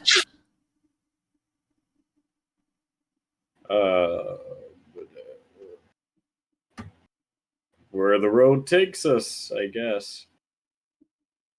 He seems to nod, not really caring if you're telling the truth or not. He's simply just making simple conversation. This literally is the road to Grandhelm. Yeah. I mean, Grandhelm, their place. Well, it does go to Grandhelm as well, but other way. He kind of gives you all like a nod, and he looks over all of you, and he says, he looks over all you. He says, where are my manners? Let me introduce myself. He says, the name's Thallo. He says, Thallo Dredgemont. This is one of the 7 were-dragons of Dredgemont and the last of my bloodline. Or at least that's what I know. I could be wrong. He kind of gives like a slight bow. The lute still tightly clutched in his hand. He says, and then he looks up at all of you and says, what about all of you? My name. Fuck, sorry. Kind of stares at you. He kind of stares at you, like awaiting your response. I had the strangest urge to say my name is Magnus, but I'm not going to do that. Name is Balrog. Much like you, I am actually not the last of my bloodline, but you know, we're somewhere in the bloodline. Anyways, nice to meet you. Cool loot. Oh, thank you. Or whatever that thing is. It is a loot. Yeah, we have somebody who plays music ourselves. He says, "Oh, do you?" And he looks over all of you, and kind of his eyes fall upon Journey. He says, "I suppose it's you, Tiefling." Yep. Hi, I'm Journey. I'm a bard. Yeah, that's my whole thing. Nice salute. Nods to you in response. I lean forward. I was like, now, I said they play, but I never said anything about being good. You'll come to find out one soon. Yeah, that's I'm right. gonna I'm need great. Balrock to roll initiative. Are you about to fight Balrog? Oh yeah, run it. Yes, fight for my honor, Magnus. Are you serious? Because if you are, I will fucking end you. Let's go right now. Otherwise, he's gonna give everyone else shitty introductions too. Hey Tyler, this is how we're ending the session. Oh God, they're gonna fight each other. No, I'm gonna kill him. Oh, Yeah, run it. Well, that was Balrog. 19 to initiative. I'm running his foams. Nat 20. Oh, Wow. okay. interesting. God All right, damn, wow. Balrog, you get the first swing. All right. I shit my pants. Shit my pants. Well, I think to the air and shit on the wagon, like a bird shitting on a car. You know what? We'll just keep it simple, fun, stupid. Is he within 5 feet of me? He can get within 5 feet of you. Okay, well, I don't want to. I'm going to cast Eldritch Blast. All right. Roll attack. 17 to hit. That is my armor class. That hits. Roll damage. Right. They're 6. all jumping out of the cart, like what the fuck? Yeah, everyone's kind of scattered. I'm just sitting in the cart staring out the back. Okay. Is that your turn? All right, Magnus, Yeah. it's your turn. Bonus action rage. Let's see how you survive. All right. Let's see here. 25 to hit. Oh my. There's a shouting to the Dragonborn dude. This Yes, is our that hits.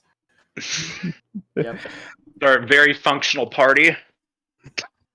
It'll be functional once I get rid of this one. So that's 12 slashing damage first. Okay. Then, let's see here. 22 to hit. Yeah. Okay. 9, 10, 11, 12, 13, 14, 15, 15 slashing damage. Okay. At any point of this, when can I react or use a reaction? Do you have something that allows you to use a reaction? Yes, I have Hellish Rebuke. You can use any of the attacks that just hit you. Okay. Can I cast it for both? No. I think it's a one. It's you get one reaction around. So Okay. yeah, you can use it for one of the attacks. All right. I'll use it for that. So I take what? So 12 and then 15? Yeah. All right. And So then I'll cast. You roll an attack with it.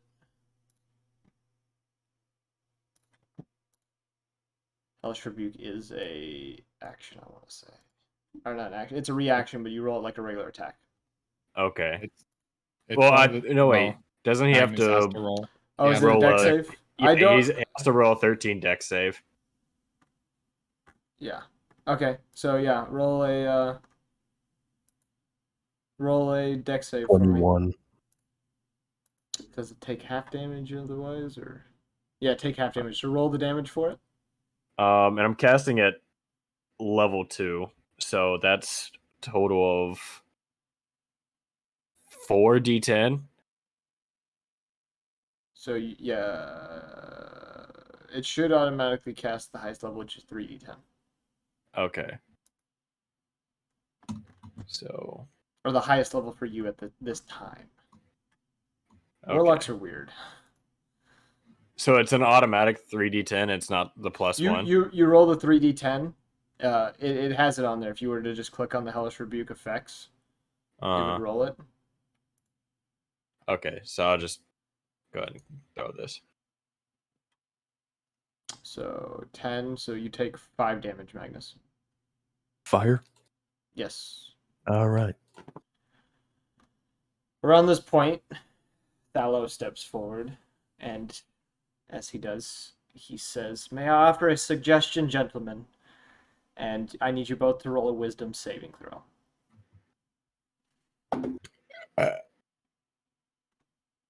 15. 19. Okay. Balrock, as he says this, he says, "How about we all calm down and stop fighting?" And as he says this, Balrock, all of the aggression that you had within you ceases, and you find yourself wanting to simply relax. Find yourself stepping back away from Magnus, no longer having a desire to fight.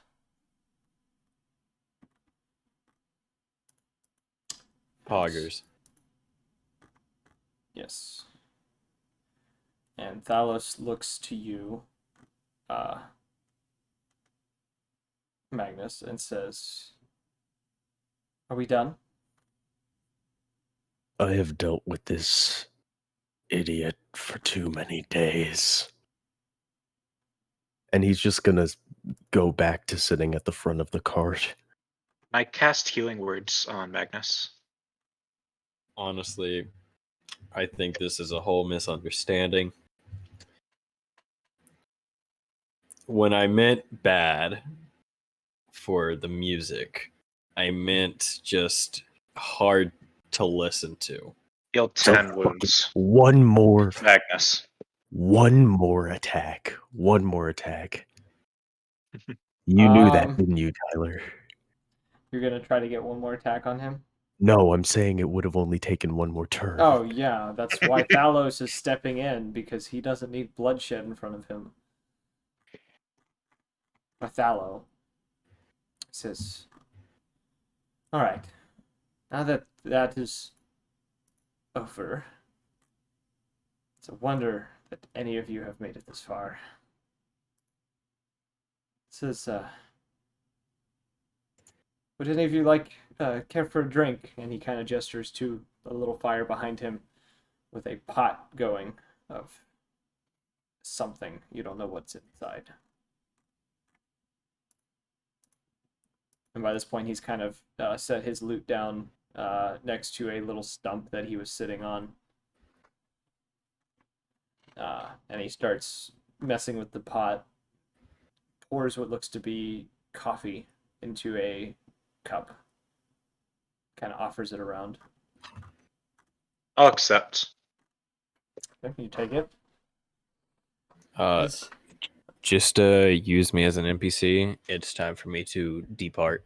Yes, I will. He just begins T-posing. Okay, now that he's gone, it's time to kill. No. He can't defend himself. Alright. It's Sorry. canon. Whenever I'm not here, Balrock rolls nat 20s every roll. It's not Sorry. canon. I don't make the rules. I mean, make truly, rules. I don't think the system mechanics fit into continuity. Yeah. Thalos kind of pours another cup, and yep, you too. He kind of pours another cup, and he looks around. He says, "Is anyone else interested in a drink?" I'm still just sitting in the back of the cart, looking straight backwards. Trinket. That one's not terribly talkative. Trinket takes him up on the offer. Dusk, on the other hand, she seems to be sitting in the back. She's used a cure wounds upon Balrock, giving him 10 more health. And we healed the same. Nice. Yes. She's a little confused on the whole situation that just occurred. It doesn't exactly care, but she's at the same time, she's confused and a slight bit concerned. by what happened. Now that everyone has kind of calmed down, Thalos is looking around as no one else is accepting any of the drink that he has made. Pours himself his own cup and begins to drink. And he says, it's been some time since I've run into anyone on the road. He says, you all didn't exactly say where you were going. And now that, now that I've seen that you guys don't exactly like each other, I'm a little more curious. It is simply the one who speaks too much. The others are fine. I see.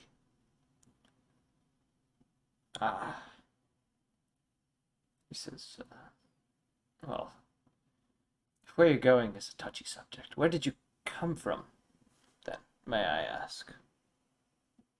The capital. Grand Helm. Yes, of course. I have a friend there that I must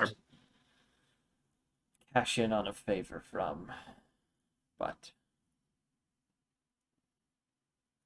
that's due to something in the past, but, that's ancient history for me. Our party was once twice this size, but they've gone their own way. And we ours. That's understandable. Large parties tend to draw more attention. I don't know how we got Bird Boy over there in our party, though. Perhaps poor luck. Or Perhaps. maybe there's a reason. Maybe some sort of divine purpose. He was simply left behind and then tagged along with us. Yes, I've known people like that before. To be honest, I was once one of those, but, well, it was before I learned my purpose. Just be rolling in the coins of that golden loot of yours. Oh, this, I won this in a little bit of a friendly contest, you could say. One might say almost a deal with the devil type deal. Oh, those are the best kind of deals. I would agree. And knowing my odds were in my favor, I took the deal. Now I have the loot. And he picks back up the loot and begins to strum it again. The illusion of a whirlwind of leaves swirling around him lightly again. He says, well, if you have somewhere to be, I do not wish to keep you here any longer. He says, though, it was a pleasure if you are departing. And he kind of gives another slight bow without not even pausing in the strumming. He has continued to play as if you just walking somewhere. He kind of sits back down for a moment, strumming his instrument for just a moment before you notice while he is strumming, one of his hands he kind of takes one of his hands off of the lute, and you see a spectral hand float away from his, picking up the cup and bringing it to his lips as he takes a sip, setting it down before continuing to play. And he was continuing to strum with one hand. The other hand was just he wasn't playing any specific notes. He was just kind of strumming the strings. You need a ride, friend? So, no, you appear to be going the opposite way of me. I must head north. Mm. He says, but if I was going in the same direction, I would be happy to join you. Well, surely going to Greyborough would be a faster way to go to north because you could secure transportation. I have my own means. I could probably already have been there by now, but I enjoy the walk. I enjoy the view. Were you traveling in the darkness? There was a point. I had to find. I was trying to secure something at one point. It's a bad idea. Which is why we did it. It's a bad idea for someone who lacks the experience, but well, Magnus simply looks over at Journey after she says that and just, it's bad when you're not the one traveling with the danger.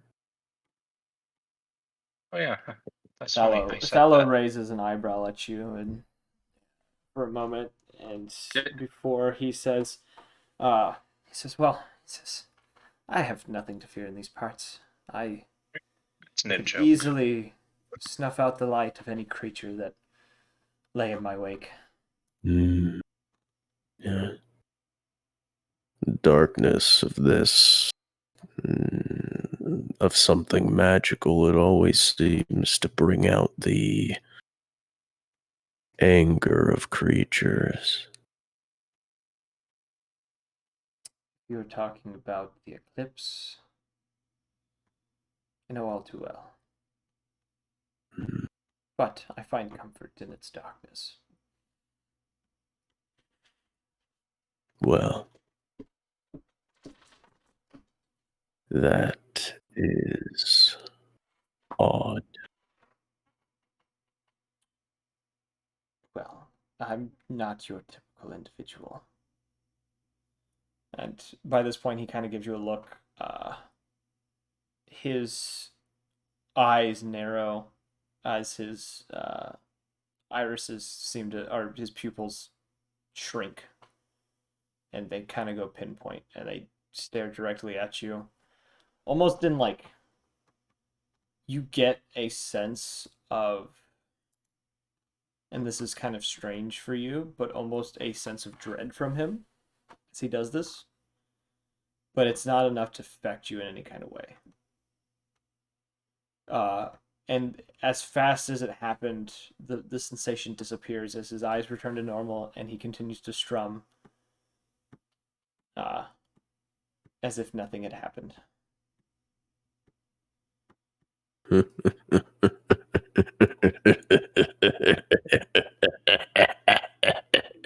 Journey's gonna look over his creepy laugh. I enjoy the funny ones. He doesn't really say anything. Pauses for just a moment before he rises to his feet. And he grabs his things, goes over to the fire, and you watch as he just kicks dirt over it, grabbing his pot, dumping the remaining contents into the dirt, and putting away the pot. He says, "Well," he says,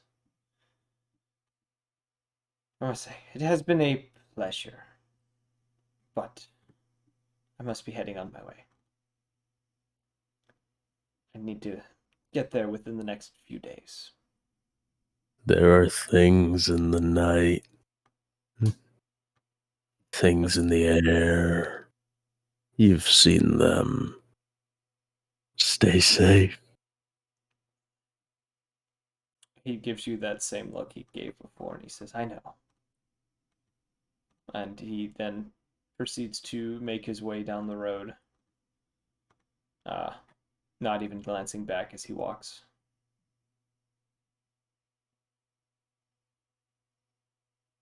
Are you guys? And by this point, the others are a little. They're not unnerved, but they're a little confused. They didn't exactly see the look he gave you.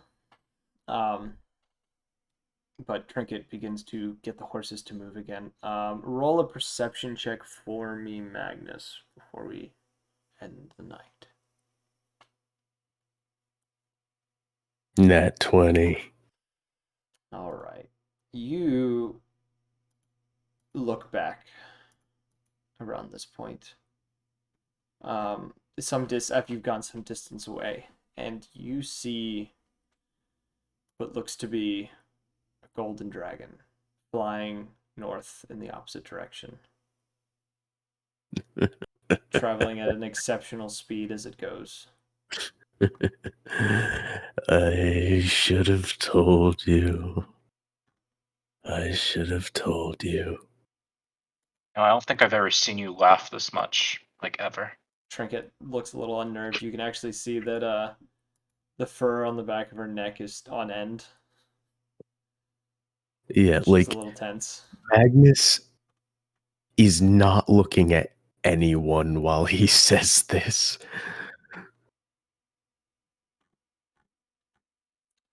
But on that note, as you guys continue traveling south, that's where we will end tonight.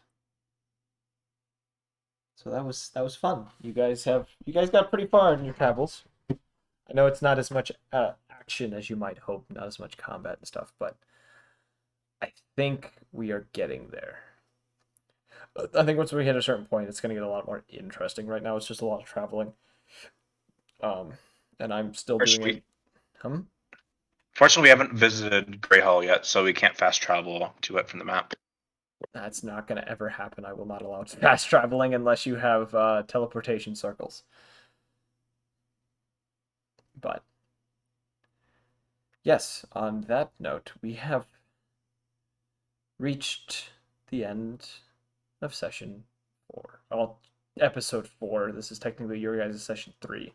But I don't know if I'm going to end up splitting the episodes and like calling like, one episode 3 and the next one like 3.5, or if I'm just going to do what I've been doing where it's like you guys are the even number episodes, the other group's the odd. I think that's what I'll probably stick with because it's easier. And then if we do another campaign, I might split them. But yeah,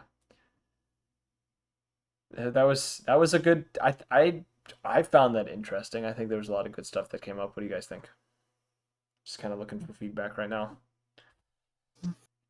Anything you wish to see improve or change or add, let me know now. I'm going to start asking this at the end of every session. There's a little good RP.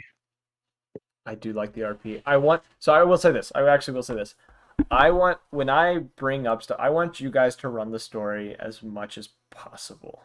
I want you guys to, instead of me having to say, what do you do, stuff like that, I want you guys to take the initiative if possible, which I'm not demanding it. That would be super cool if we can get to that point, because then I can focus more on descriptions and what is to come.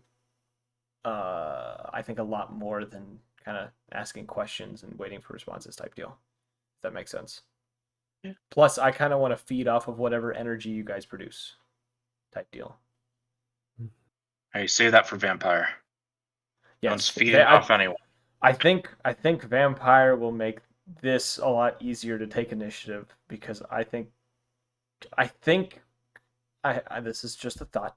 I think as we all start playing, and some of us try to start utilizing certain tactics of the role playing, I think we'll start feeding off each other and adapting to each other's playstyles over time. But on that note, I'm going to end the stream so that this doesn't run too long. Hope you guys enjoyed. We hope you guys enjoyed. If you enjoyed this, if you watched this on the YouTube, like, subscribe, makes us feel good. If you're watching this on the Twitch, or if you were watching it live, make sure to hit that follow button, get notifications, join the Discord so you get updates whenever we're streaming, whenever episodes are, anything we may post on there, and also follow the Twitter also for updates as well, and random posts that we may put up there. But as always, we hope to see you in the next one. Bye-bye.